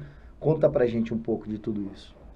Eu acho que isso é uma evolução do esporte, né, para sair dessa questão de esporte amador para o profissional. Se é positivo ou não, eu até acho que é uma outra discussão. Uhum. Para os atletas que estão nessa caminhada aí buscando se profissionalizar como atleta de jiu-jitsu, é muito bom. Mas tem muita gente que ainda vê o jiu-jitsu marcial, né, como uma coisa muito mais importante do que o competitivo. Se a gente pensar na própria família Gracie, né, aqueles mais antigos lá, a gente falou do Royce, o próprio Royce disse que ele não suporta, ele não assiste, ele não acompanha, ele não sabe nem quem são os atletas de ponta hoje. Ele não quer saber de competições, ele abomina qualquer tipo de competição, porque para ele o jiu-jitsu foi criado, né, com aquela filosofia lá que o mestre Hélio Gracie, né, sempre passou, de ser uma luta para defesa pessoal, uhum, né, como defesa pessoal. Acho isso muito legal, mas eu ainda sou a favor dessa profissionalização, porque a gente o jiu-jitsu cresceu demais. Não tem como ele ficar naquela questãozinha de vai ser só uma arte marcial para ser defesa pessoal. As pessoas estão cada vez chegando mais e se interessando mais pelo jiu-jitsu. A quantidade de competições que existem hoje já é absurda no mundo inteiro. Então é natural que aconteça essa evolução do esporte para um esporte que vá render dinheiro. Já tem rendido para muita gente, né? Mas seria interessante começar essa questão de contratos, né, de equipes que tem equipes que fazem isso já há algum tempo, né, como a Aliança, se eu não me engano, faz, né, de contratar atleta para lutar pela equipe. É o modelo recrutamento, né? Uhum. Então vai lá, combina um salário com o cara, você vai ser atleta dessa equipe. O cara, não é que nem a gente fala de vestir a camisa da equipe como a gente faz do coração mesmo, né? Você é checkmate, você porque quer ser checkmate, sim. Né? Não é uma questão de alguém te oferecer alguma coisa, por isso que você é checkmate. Né? Aí a gente tem um monte de discussões, né? Tipo, daí os caras vão se prostituir, né? A equipe que paga mais leva. Daí sempre a equipe que vai ser, a gente pensa, a equipe maior vai ter os melhores atletas. Essa é uma questão bem interessante, né? Por exemplo, a Dream Art hoje é talvez a maior referência nesse modelo de equipe de competição. Né? A Dream Art não é uma academia. A galera, né, para quem não sabe, também já vou aqui falando, convidei já o Isaac Baiense, o Israel Baiense, a rapaziada toda para falar com a gente está agendando com eles aí. Mas o que acontece? A Dream Art, ela não é uma academia, que você vai lá, se matricula e pronto. A Dream Art é uma equipe de competição. Então é um projeto do Isaac Baiense, do Israel, né, junto com o grande mestre Gurgel da Aliança, aí, que ele também apoiou e tudo mais. E também, né, uma empresa dos Emirados Árabes que patrocina, banca e organiza tudo junto com eles lá. O que acontece? Eles são uma equipe de competição. Então, eles fizeram até a Copa Dream Art para os campeões recrutar os melhores atletas. E, cara, é muito claro para eles. Eles são uma equipe de competição de alta performance que eles viajam pelo mundo inteiro, lutando os principais eventos para título e recurso financeiro. Sim. Né? Então, a premiação vem... a ideia deles é realmente monetizar em cima da equipe de competição e fazer o trabalho deles, que é lindíssimo, um trabalho fora do comum, extraordinário. Os atletas que participam dos eventos aí que a gente vê da Dream Art são... Cara, difícil, né? É casca.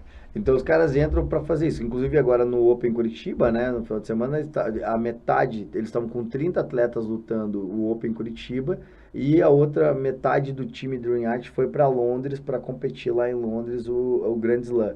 Então assim, existe até uma hierarquia de prioridades entre os atletas. Ó, então, esse grupo de atletas que são desse nível vão para cá, vocês não são de nível menor, mas também são de alto nível, mas estão abaixo dos outros, hierarquicamente vão para outro. Construindo ainda. Vão construindo, vão fazendo outro caminho. E, cara, é muito legal ver isso. Isso provavelmente em algum momento vai se tornar também algo mais frequente. Isso vai aumentar. Dentro das próprias equipes isso vai acontecendo. O que as equipes grandes eu acho que vão acabar fazendo, vão ter dentro dos próprios times as equipes de competição. Isso já tem acontecido também, né, nas grandes equipes. E a galera que não é de equipe de competição vai ser quem monetiza, né? Eles mantêm a equipe. Quem vai lá, se matricula, né? Treina com os caras, às vezes, talvez não no mesmo horário, mas tá ali envolvido com o mesmo pessoal da competição. E daí vem o recurso financeiro. Diferente um pouco que a Dream Art faz, mas acredito que vão ser caminhos diferentes para formar o mesmo tipo de estratégia. Você recrutaria alguém para teu time lá em Campo Largo? Ou patrocinaria alguém? Ou você se sentiria... Como você se sentiria tendo que abrir mão de um atleta que foi recrutado por uma outra equipe para fazer esse trabalho? Então, eu não, se eu tivesse, claro, condições tanto de manter um treino de qualidade para isso e financeira, lógico, eu não vejo problema nenhum em fazer. Eu acho que seria interessante trazer atleta, assim, é bem legal. Assim como não me sentiria de forma nenhuma traído, por exemplo, um atleta que buscasse esse tipo de sonho. Se eu não posso dar a estrutura que ele precisa para treinar e competir, ele tem que buscar outro caminho. Busca um caminho melhor, lógico, né? Sim. Mas busca, vai para frente. Participei da vida do atleta até aquele momento. Depois, se eu não consigo mais dar o que ele precisa, cara, vai para outro. Boa. Isso aconteceu com várias pessoas. A gente viu o Panza aconteceu isso com ele. O sim. Panza foi lá para os Estados Unidos para checkmate, porque ele já não tinha mais dentro da equipe dele como, né, se manter em qualidade de treino suficiente para lutar grandes eventos que ele queria lutar que eram fora. Então, cara, vou buscar treinar lá fora, onde me dão essa qualidade. E o professor dele falou, cara, vai, segue esse rumo aí, que é teu futuro. Muito legal. E até porque, né, Paulinho, como é que a gente vai privar alguém do sonho, né, cara? Não tem como fazer isso, né? É um absurdo. Né? Eu dou um exemplo que a gente... É legal ter exemplos assim que a gente viu, acompanha e acompanhou e até hoje, né? Eu tenho um carinho gigante, um respeito, uma admiração imensa, por exemplo, pela Maiara Custódio. Então, a menina vendia bala no semáforo aqui em Curitiba para poder competir, para poder manter a atividade dela, até porque ela já começou mais tarde no jiu-jitsu, já não era mais uma adolescente, uma menina que tem uma história, administradora de empresas, e abdicou de uma carreira já em multinacional para vir para o jiu-jitsu, para viver do esporte. Hoje ela vive o verdadeiro sonho americano, morando e treinando, competindo e dando aula e sendo influenciadora, como ela gosta de ser ali nas redes sociais, uma pessoa extremamente querida, carismática. Mas ela estava aqui com a gente, até pouco tempo atrás, vendendo bala no sinal. Sim. E hoje ela está vivendo uma vida que é digna, né, dela, porque ela é uma campeã mundial, ela merece demais.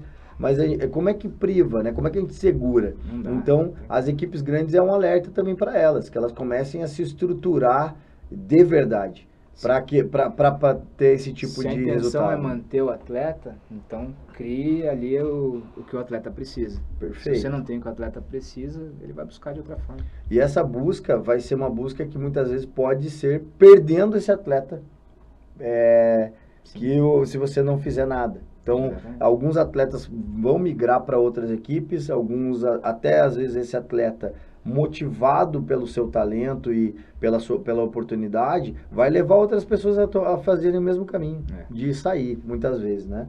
Então, isso é muito legal. Paulinho, cara, fala um pouco pra gente também sobre essa questão do esporte, que a gente falou aí, você comentou sobre o que é bom, o que não é, deu exemplo dos Gracie, que sempre comentam que o jiu-jitsu não é para ser com ponto, né, eu acho que foi o Renzo, que alguém pediu para ele uma luta, alguém falou, né, para ele, pô, vamos fazer uma luta, então não lembro agora quem é o atleta que falou, ele falou, tá bom, só me deu tempo, e o resto você que se vire. Porque ele falou, não tem por que ter tempo. Ele né, no modelão Gracie, ele falou, não, só me dá o tempo. Quanto tempo, até alguém pegar alguém, né? E aí, por quê? Porque é uma coisa que a maioria das pessoas não entende, né? Como que os Gracie se tornaram lendários, né, no tatame? Cara, tinha luta lá de 2 horas. Tipo, a luta durava 2 horas. Aí você fala assim, caramba, velho, como que eu faço um rola de 5 minutos, né? O Pablão, que é a nossa faixa branca lá, ó, tá lá, né, o chefe aqui, ele é o faixa branca mais perigoso que tem aqui em Curitiba. E o bicho é diferenciado. E aí, a galera fez um rolinha de 5 minutinhos, fala assim, nossa, cara, Pra mim já deu. Já deu, já hoje, Tem alguns assim lá. Eu tenho uns perdidos lá. E os caras lutavam 2 horas, velho. 1h30 lutando, entendeu? Ali, antigamente. Essa mudança que a gente vê de tempo, de regra, você vai lutar um campeonato aqui em Curitiba da Federação Paranaense, a regra é basicamente a mesma da IBJJF, a mesma que está lá no manual, exatamente a mesma, né? Que você acabou de afirmar. Só que você saiu um pouquinho para lutar em outros eventos, eles estão criando outras regras. Isso dá uma confusãozinha na mente da gente. Você como árbitro e também atleta e head e tal. Explica pra gente como é que você lida com isso e ajuda a gente a entender um pouquinho, já que você também é um árbitro, faixa preta e tudo mais. Eu acho que alguns eventos tentam fazer algumas mudanças nas regras para atrair mais o público, para que a luta seja mais atrativa para quem está assistindo. Entretenimento. Tá. Principalmente eventos que você vai ver aí de luta casada. Né? Eles mudam, às vezes, muito a regra para que a luta seja mais dinâmica. Às vezes, alguns eventos querem que a luta aconteça de forma mais rápida, de forma mais acelerada, que os atletas não fiquem usando estratégias que muitas vezes eventos da IBJJF proporcionam. Tipo, aquela luta meio amarrada, aquela luta meio chata para quem está assistindo. Eles querem luta mais dinâmica mesmo. Então, a gente vê isso acontecendo, as mudanças, por exemplo, em relação a JP, né, na regra. Na verdade, a regra em si, ela é a mesma.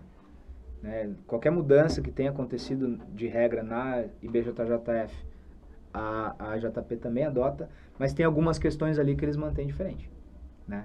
A questão da vantagem vale ponto, né? A questão do tempo de amarração é diferente. Então, se na IBJJF 20 segundos de amarração, né, quando faz o double pull, né, que é a dupla puxada, o árbitro conta 20 segundos, na JP são 10. Né, porque mais dinâmico. 10 segundos, não se mexeu, parou, levanta, punição, combate. Né? Então, essas mudanças que vão acontecendo, eu acho que são mais para isso, para que a luta seja mais né, interessante para quem está assistindo. Até o próprio tempo de luta tem mudado, Uhum. né, em alguns eventos. No AJP não tem 10 minutos de luta. São 6 minutos para E todo mundo. acabou. Acabou. Uhum. 6 não, 5, desculpa. 5 minutos para todo mundo e acabou. Então, acredito que seja mais com essa intenção. E aí entra uma outra questão, que é importantíssima. Se cada evento tem uma regra, para cada evento você tem uma estratégia diferente. E aí é o lance que a gente falou um pouco antes. Estudo. Os professores têm que sentar e planilhar e entender e saber e aí é Se a gente complexo, pega um né? calendário assim, essa semana que a gente teve 2 competições diferentes na mesma semana, o atleta que lutou as duas competições, ele teve que montar uma estratégia para uma, montar uma estratégia para outra. Porque tempo que tempo interfere diferente. significativamente, A pontuação tem aquelas mudancinhas ali. que você, né, que tem toda essa mudança, mas isso também é muito bom, né, cara? Porque mantém também o jiu-jitsu cara mais tem que ativo, o cara tem que estar ligado, antenado e buscando conhecimento. Legal. Vamos falar um pouquinho sobre expectativa agora sua também, tanto como professor, como também como atleta, né? Você lutou agora o Open Curitiba, e aí o que tem pra frente? Como que é as tuas competições aí? O que você está imaginando? Já que você está diminuindo, está sendo mais seletivo, mais específico nas suas competições. Então, até eu estava um pouco planejando isso até semana passada e não consegui concluir ainda o que eu vou fazer. Eu tinha a intenção de lutar o brasileiro, né, lá em Barueri. Não sei se eu vou conseguir, porque provavelmente eu vá para lá para levar aluno. Uhum. Então, vou ter uma certa dificuldade de ir para lutar, porque vão ser 2 finais de semana distintos. Então, eu lutaria no final de semana, meu aluno lutaria no outro. Então, o fato de ir 2 finais de semana já seria um pouco complicado. Eu não vou poder ficar lá a semana toda, né, por outros compromissos que eu tenho durante a semana. Então, eu tenho que repensar se eu vou ou não. Tirando isso, já vou focar em alguns eventos, talvez em Santa Catarina, e lá pra frente pensar só no Sul-Americano. Sul-Americano eu acho que vai ser bem provável que eu vá. Porém, né, como fica mais pro final do ano e eu tenho um novo projeto em andamento que provavelmente se concluirá em agosto, né, que é meu filho. Opa! Aí é bonito. Então, meu filho nasce em agosto, eu não sei como vai ser, né? Após o nascimento a gente não sabe o que vai ser exigido da gente, então fica um pouco difícil planejar. Não vou largar minha mulher ali sozinha de jeito nenhum, né? Com o moleque ali, virar as costas, vou viajar, lutar, vou viajar para competir. Então eu tenho que esperar, não adianta. Legal, até o brasileiro eu consigo ter um planejamento. Depois eu já não sei. Até porque, queira ou não queira, o filhão entra no planejamento. Claro. E aí ele já tá no planejamento. Já tá tudo planejadinho, e daí agora você também tem que entender que essa parte da tua vida também é uma parte muito importante que você tá ali. Se as outras coisas são importantes também, obviamente. Como a gente fala de sonho, né? Sim. Esse já era um sonho também que a gente estava buscando. Então, não tem como não olhar agora para as outras coisas de forma diferente. Muito legal. Isso também vai amadurecer também vários outros projetos das quais ele vai fazer parte, né? Porque também já vai nascer lutador, não tem muito para onde fugir. Tomara. Ele vai provavelmente vai fazer outras coisas também e tem que fazer. Mas essa é uma regrinha básica ali de pelo menos saber se defender, vai ter que saber. Ele pode querer fazer o que ele quiser da vida dele, mas algumas obrigações ele vai ter. Treinar jiu-jitsu vai ser uma.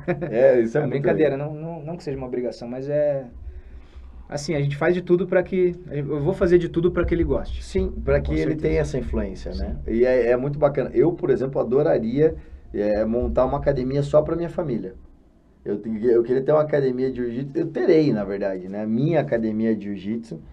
Eu sei que Deus vai me permitir fazer isso no momento certo, com a maturidade certa, com a estratégia certa. Eu já tenho... todo o plano de negócio da minha academia está pronto, está montado, guardadinho, faz 1 ano. Isso é ótimo. Né? E aí, no momento em que ela sair, eu já tenho uma previsão de quando isso vai acontecer, mas eu não tenho ainda, de fato, consumado algumas outras etapas. Mas eu sei que o meu tatame, eu quero que todos os meus sobrinhos, e eu não tenho poucos, sobrinhas e sobrinhos, treinem jiu-jitsu comigo. Hoje eles não fazem isso pela distância e pela preguiça também dos pais, muitas vezes, de levá-los. Mas é muito mais uma, porque são crianças, né? Sim. Então não tem. Mas o meu sobrinho, Rafa, de 4 anos, tá lá no tatame comigo, tá adorando. Minha sobrinha Sofia treinou comigo quando ela tinha 6, agora tá um pouquinho mais mocinha, tá fazendo dança, tá fazendo outras coisas, mas daqui a pouco, quem sabe ela volta. E os outros sobrinhos só não vão por causa da distância mesmo. Mas qual que é a minha ideia? Minha ideia sempre foi, cara, impactar todos os meus sobrinhos com a arte marcial, com o esporte. E eu tô conseguindo levar um ou outro. Mas no momento que eu tiver minha academia, eu sei que isso vai mudar também. Porque hoje eu tô usando outro espaço, outro lugar, né? Mas para você, provavelmente, que é educador, trabalha em escola, é professor, agora pai, isso vai ser muito mais forte para você, essa ligação, né, cara? E vai ser show de bola, você vai ver, vai ser campeão. Vai ser campeão.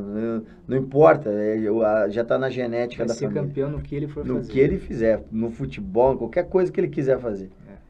O jiu-jitsu vai ser algo, para mim, assim, na minha família, vai ser mais ou menos como é para você, eu acho que é para todo pai que treina e que luta. É um sonho realizado ver um filho lutando, competindo e se tiver talento e disposição e vontade, então ganhando títulos, né?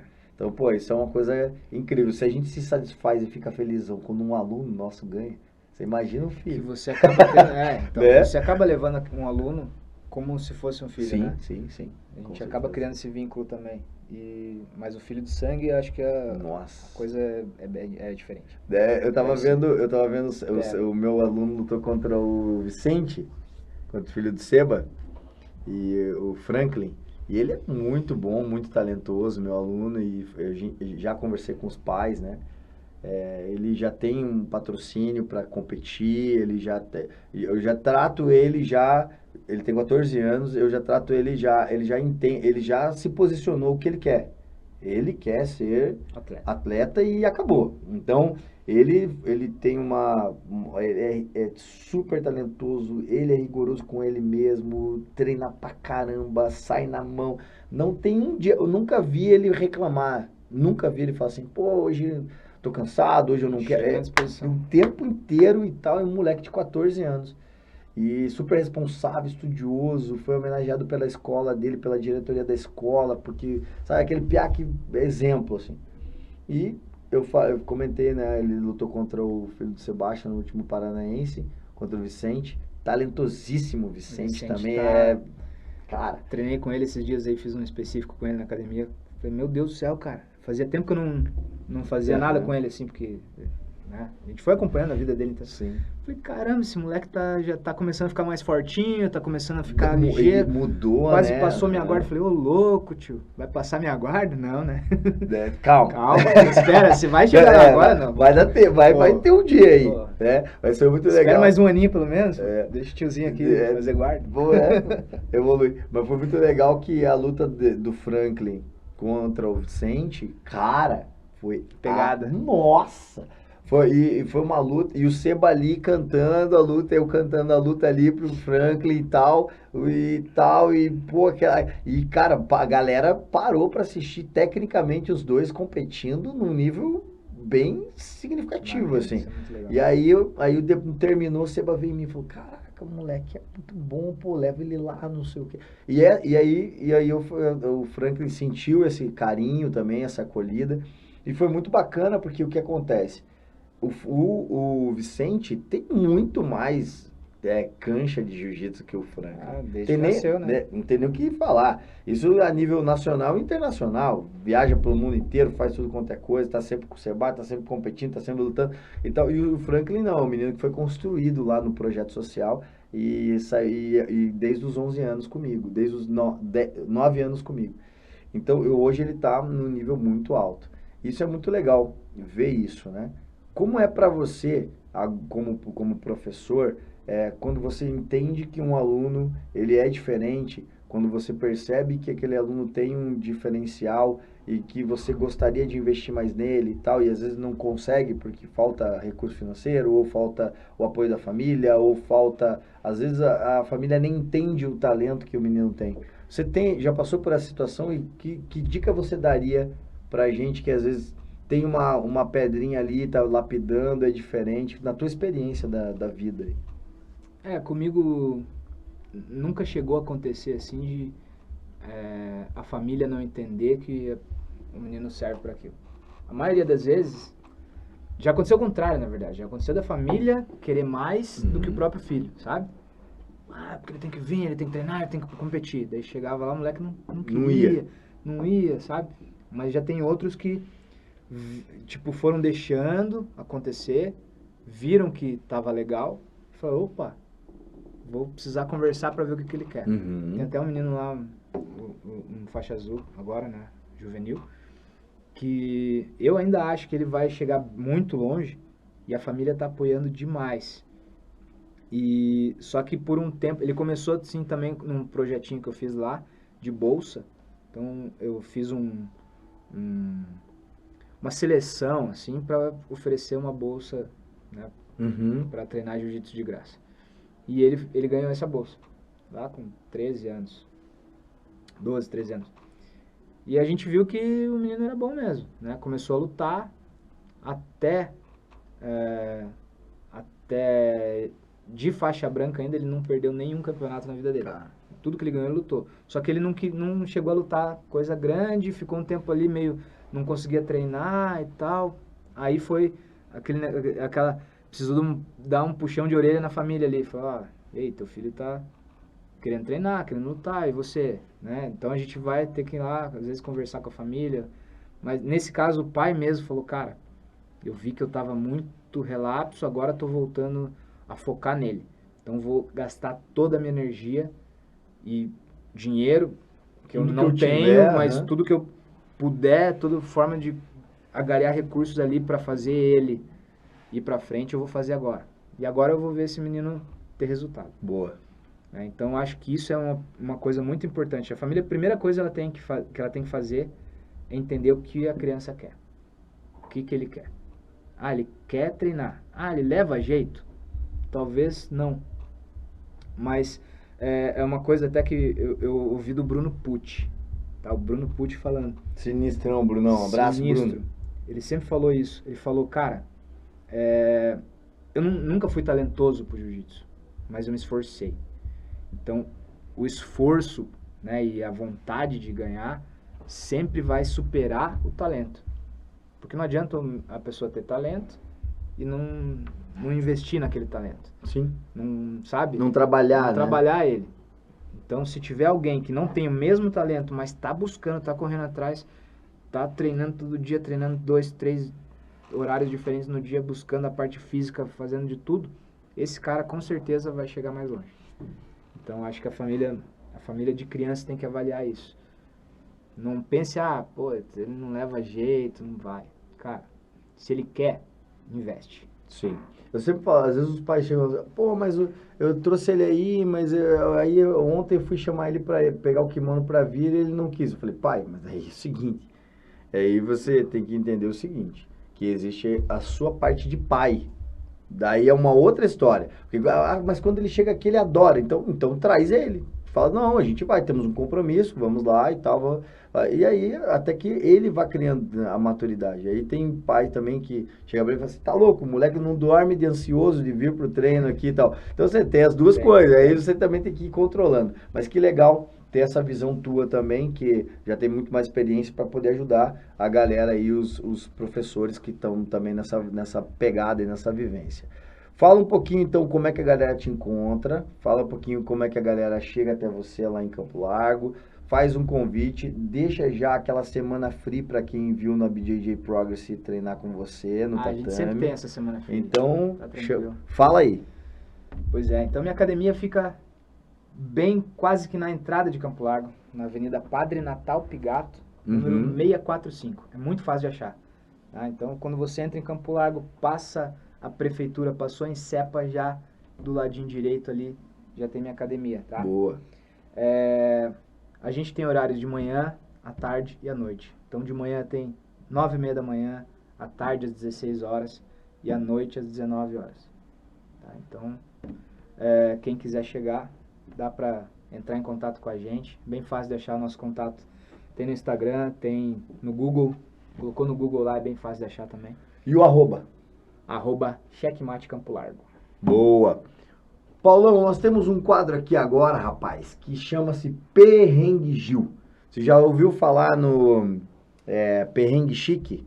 Quando a galera vai para as Maldivas, aquela coisa e tal. E aí o cara tem que dormir no chão do aeroporto e coisa e tal. Então, a gente tem aqui o Perrengue Gil, que a gente criou. Isso aí o Pablão, temos que patentear, hein, cara? Só a gente tem esse. Perrengue Gil é exatamente esse ponto. Conta uma história que foi perrengue e depois você conta uma história para daí a galera vai chorar com você nesse perrengue. Aí depois a gente vai contar uma história para deixar a galera feliz, que é um dos momentos mais mágicos da tua carreira, da tua trajetória. Então, primeiro o Perrengue Gil, depois o momento mais marcante da tua história com o jiu-jitsu. Cara, perrengue, vou te falar. A gente passou por vários, hein? Mas teve uma situação, era mundial da CBJJE. A gente ia em bastante gente, a gente fazia uma carreata legal ali. E era inverno, era um frio desgraçado. Invernão aqui em Curitiba é ardido, né? Ardido, mas era em São Paulo, mas tava frio também. Tava frio. Né? CBJJE ali era no ginásio, acho que ainda eles fazem no mesmo ginásio do Ibirapuera. Então a gente chegou lá e a gente ia ficar no alojamento do ginásio. Cara, pensa no alojamento louco. Tinha gente de tudo quanto é jeito naquele ginásio. Atleta mesmo, mas galera fumando maconha, galera fazendo bagunça a noite inteira de zoeira e tal. E foi uma noite horrível pra dormir. Como é que passando frio, um colchão, né? Pô, colchão de alojamento, né, cara? Então, assim, dessa finura, colchonetinho, assim, colchonetinho. Assim, nem tem colchão, né? E no dia seguinte o campeonato. Campeonato, na época, acontecia muito problema em relação ao cronograma do campeonato. Então, minha luta estava marcada para acontecer às 3 horas da tarde, minha primeira luta. E eu fui lutar 8 horas da noite. Nossa! Porque atrasou todo o cronograma. Meu Deus do céu. Minha primeira luta, ainda fiz a luta bem, tal, cheguei lá, finalizei e tal, na botinha. Maneiro, faixa roxa ainda. Terminou minha luta, fui olhar a chave, eu sabia quem tava na chave já sabia que poderia acontecer. Mas quando olhei lá, minha próxima luta. Paulo Miau. Nossa! Pedreiraça. Cara, pedreira. Aí já falei, putz, como é que vai ser isso, né? Aí o cara que eu ganhei ficou puto de eu ter ganho dele, já chegou do meu, pô, você vê com quem você vai lutar na outra luta ali, né? Falei, cara, eu vi, pô, o cara é sinistro, hein? Falei, não, tô ligado. Não, porque ficou ali, ó, na minha cabeça ali, me buzinando. Falei, cara, tá bom, eu sei, cara. O que eu vou fazer? Vou pegar o cara, ué. A ideia era, né? Eu vou pegar o cara. Ué, o cara é brabo, mas ele sabe com quem que ele vai lutar? Eu já sabia exatamente o que o Paulo ia fazer. Mas saber pode todo mundo saber, né, cara? Exatamente. Eu falei, cara, vou tentar não deixar ele fazer. Isso. Começou a luta, ele fez exatamente o que eu sabia que ele ia fazer. Foi lá, deu a riva, berimbolou, pegou minhas costas, estrangulou. Acabou a luta. Foi coisa rápida ali, 1 minuto e pouco. Acho que durou 1 minuto e meio, mais ou menos. Beleza, né? Paciência. Não peguei nem medalha. Né? A gente ficou ali esperando os outros lutarem. Aí, terminou o evento, a gente tinha que ir embora. E o Zé Ruela do Caducho me perde a chave do carro, cara. Nossa. O cara perdeu a chave do carro. A gente ficou buscando a chave do carro naquele ginásio, tudo quanto é jeito. Enfim, não achamos a chave do carro. Nossa. Não tinha o que fazer. Só sei que, acho que a gente tava em 2 ou 3 carros, acho que 3 carros diferentes. E o Caducho tava, eu não lembro quem tava no carro, o Caducho ficou pra trás lá e a galera foi embora. Não sei como eles resolveram aquilo, mas sei que, pô, viagem de volta, cansado, não tinha dormido direito naquela noite anterior. Puto porque não tinha ganho medalha. Foi um perrenguezinho desgraçado. naquele dia eu falei, nunca mais eu volto a lutar aqui em São Paulo. Fiquei traumatizado. Fiquei traumatizado. Pô, se soubesse que ia ser tudo assim. É porque é diferente, né? Hoje em dia, pô, a galera vai, fica em hotel. Airbnb, vai não sei o que. Café da manhã, bababá. Aquela época não tinha essas coisas, não. Porque a gente ia com pouco dinheiro, não tinha recurso. Ia contadinho ali pra ajudar na gasolina, comer um lanche, às vezes, no meio do dia ali. Né? Não fazia refeição. E, pô, às vezes chegava, tinha que perder peso. Perdia peso na hora ali, tipo, sofria pra caramba. Então, eram uns perrengues que, cara, eu aprendi com a vida que esse tipo de coisa não dá pra deixar... Atrapalha muito no seu... Na performance. Na sua performance. E, assim, difícil. Ainda tem os moleque brabo que passam por todos os perrengues e ainda vão bem. Mas daí... São diferenciados. Daí o cara é de... Eu sou um cara normalzão mesmo. Então, passei perrengue e luto mal. É certeza. Eu tenho que estar no conforto. Mais Nutella, mais Nutelão. Nutella. Mas é muito interessante, cara. Mas essa parte do perrengue, todo mundo também tem que saber que existe. Porque hoje em dia o jiu-jitsu, o New School, a galera acha que é isso aí, pegar aviãozinho, ir pá, hotel e bababá. É luxúria, né? Muitas vezes a galera aqui pra ir pro Rio de Janeiro lutar, via de carrinho ali mesmo. Apertado, sem ar-condicionado ainda. Sem ar-condicionado, 10 horas quase de viagem ali, tá louco. E agora conta aquele ápice, conta aquele momento diferente também, né? Momento maneiro, eu acho que pra mim, assim, como atleta, foi ter tido a oportunidade de lutar um mundialzinho lá nos Estados Unidos, né? Foi pro Mundial Master. Você foi em Long Beach ou Las Vegas? Las Vegas. Então, foi... Aí é legal, Passei um perrenguezinho pra conseguir a grana. Mas normal, né? Consegui a grana, fui lá. Grana é o problema, não. Já nem vou falar de resultado, porque, claro, de certa forma foi legal, teve perrengue também um pouco, porque eu cheguei lá em Las Vegas, era, se não me engano, quinta-feira, assim, da semana. E eu lutaria no dia seguinte, já na sexta. Nossa, você não fez camp nos Estados Unidos lá? O ideal seria ir lá uma semana antes. Ia lá pra Califórnia, ficava lá, treinava com os caras. Não, eu cheguei, 24 horas de viagem, cheguei na hora do almoço, a gente alugou um carro, fomos pro hotel, comemos alguma coisa ali, descansei um pouco. E no dia seguinte, de manhã, a primeira luta do evento já era minha. Meu Deus, cara. Não deu nem tempo de adaptação ali. Ainda tava rodando aqui ainda a chave. E pra piorar, minha primeira luta era com o Thiago Barros, o Cícero Costa. Sinistro também, cara de porra. Em um ano ele é campeão Master e adulto. Até hoje ele tá ali lutando com os adultos. Entendeu? Cara, pô, quarentinha já, igual eu já, e tá ali, entendeu? Sempre, claro, agora começou a vir uma galera nova, provavelmente ele vai desacelerar no adulto ali, mas moleque sinistro, foi uma luta boa, até falo que foi uma luta boa, né? Ele ganhou de 2-0, né? Tipo, não foi que nem a luta com o Miau, mas enfim.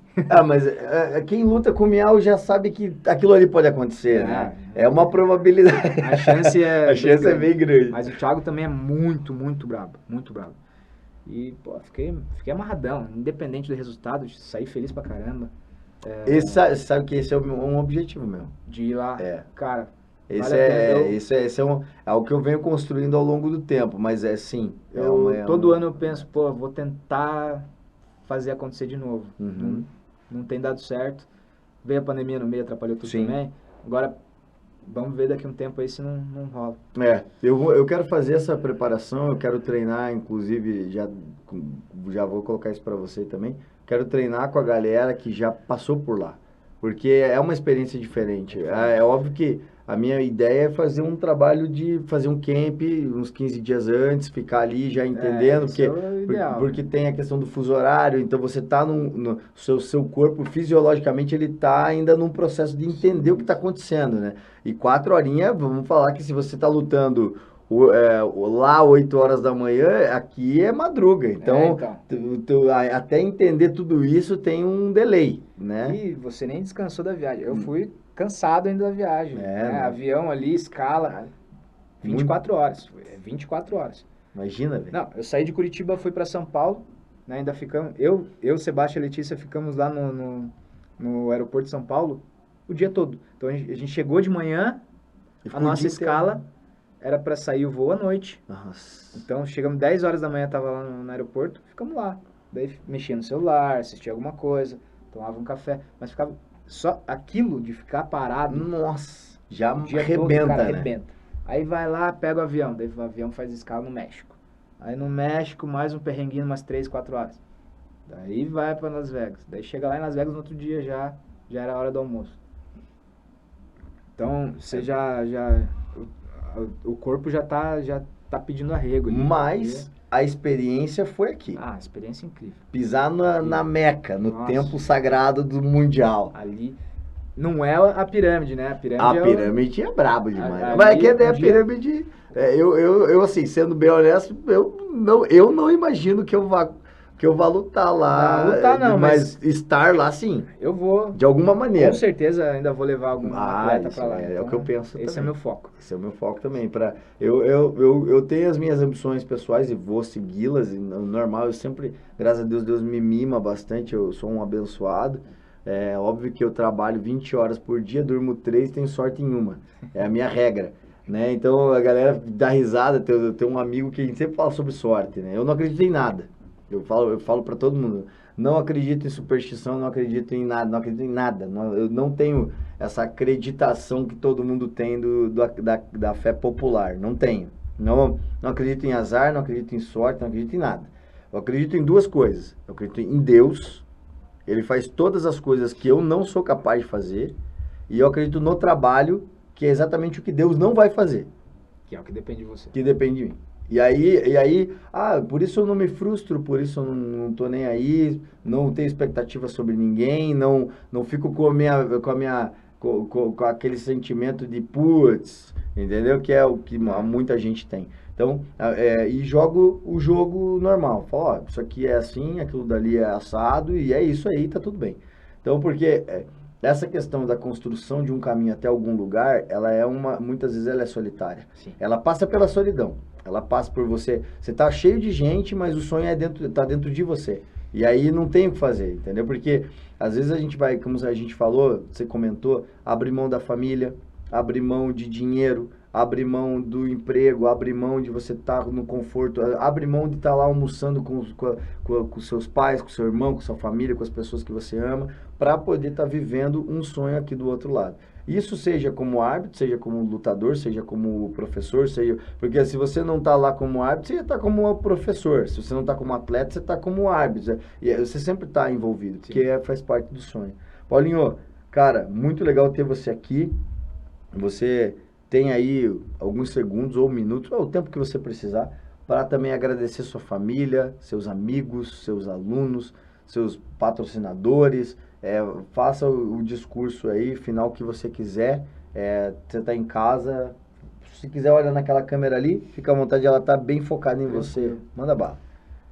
Primeiro agradecer o espaço aqui, né? Eu acho que é um projeto muito, muito importante. A gente precisa que as pessoas conheçam mais pessoas envolvidas com o esporte de todos os tipos, né? Você me chamou aqui, eu sou árbitro, você chama atletas de ponta aqui, você chama professores que são formadores de atletas, enfim, eu acho muito bom. Então, obrigado por abrir o espaço aqui para mim. Claro, eu agradeço primeiro a minha família, que acho que minha família desde o começo sempre me apoiou demais, demais. Minha mãe, apesar de não gostar nunca de me ver lutando, eu sei que ela tem um orgulho muito, muito grande, assim. É engraçado que ela sempre fala, pô, quando você vai lutar, dá vontade de eu ir entrar lá e arrebentar o outro. Assim. Não, calma, mãe, relaxa, lá tá tudo tranquilo. Lá é o meu lugar. Lá é o meu lugar. Mas sempre que eles têm a oportunidade de me ver lutando, né, tinham, né, de me ver lutando, sempre estavam presentes. Agradeço muito aos meus alunos, tá? Porque acho que a gente só continua o trabalho por eles e porque eles estão lá, né? Porque eles são a nossa base ali, eles são os caras que permitem que a gente continue acreditando no sonho. Né? Então, agradeço de coração. E minha esposa que está com meu filhinho lá, né, Feliz pra caramba. Como é o nome da esposa? Wanda. Wanda, Deus abençoe para você, uma boa hora, tá? E parabéns por esse aumento da família aí, que vocês tenham muita sabedoria, saúde, paz para poder criar essa ferinha que tá chegando. Isso aí. Galera, não esqueçam de curtir, seguir, se inscrever, compartilhar, ative o sininho das notificações, vai nas redes sociais, Paulinho Batista, o seu arroba é Paulo Batista 82. Paulo Batista 82 e o arroba da Checkmate Campo Largo. Checkmate Campo Largo. Checkmate Campo Largo. Então, galera, vão lá na rede social, já segue ele, já vai trocando ideia. É um excelente professor, tem muitas dinâmicas que ele faz com os kids lá, que você pode utilizar também essas estratégias no teu treino aí. E também, se você for falar que você assistiu aqui na BJJ Progress e for de Campo Largo, faz uma visita, chega lá, o Paulinho vai te dar uma semana de experimental lá free, para você poder aprender, entender, conhecer defesa pessoal, a parte de recreação também, treino recreativo, a parte de condicionamento físico, a parte de você também do autoconhecimento, o autogerenciamento do risco, a percepção do perigo, tudo isso a gente aprende no jiu-jitsu, antecipação, previsibilidade e mais um monte de outras coisas. Então, o jiu-jitsu como ferramenta para a sua vida, para ter também um sentimento de pertença à comunidade. Tá se sentindo sozinho? Vai pro tatame, tem uma família lá, tem um time lá que tá te esperando. Então, com certeza, a Checkmate Campo Largo vai te acolher com muito carinho. E, claro, o Paulinho tá lá preservando também o grande mestre Sebastian Lally, lá a história que foi construída, ele como um dos pioneiros de Campo Largo ali na área, na arte suave. Beleza? Então, fica ligado com a gente, não esquece de curtir, compartilhar, comentar, criticar também, se você tiver algum comentário e alguma crítica, a gente vai melhorando conforme a gente vai recebendo as críticas. E claro, pega teu grupinho do WhatsApp, manda esse podcast para todo mundo e vai lá no Spotify, na Google Podcast, na Anchor Podcast, na Apple Podcast e já ouve lá também o áudio do Paulinho Batista, que vai estar no Spotify, lá para que você possa curtir durante o carro. Não consigo assistir porque eu tô no trânsito. Bota o Spotify lá, coloca lá no nosso canal, lá no nossa página do Spotify e nosso canal do Spotify. E você vai ouvir os podcasts de todos os atletas, todos os especialistas, os professores, os heads que passarem aqui com a gente. Beleza? Até a próxima, galera. Tá aqui com a gente, então. Esse foi o nosso podcast com o grande Paulinho Batista, valeu, obrigado, professor. É isso aí, galera. Super beijo no coração de todos.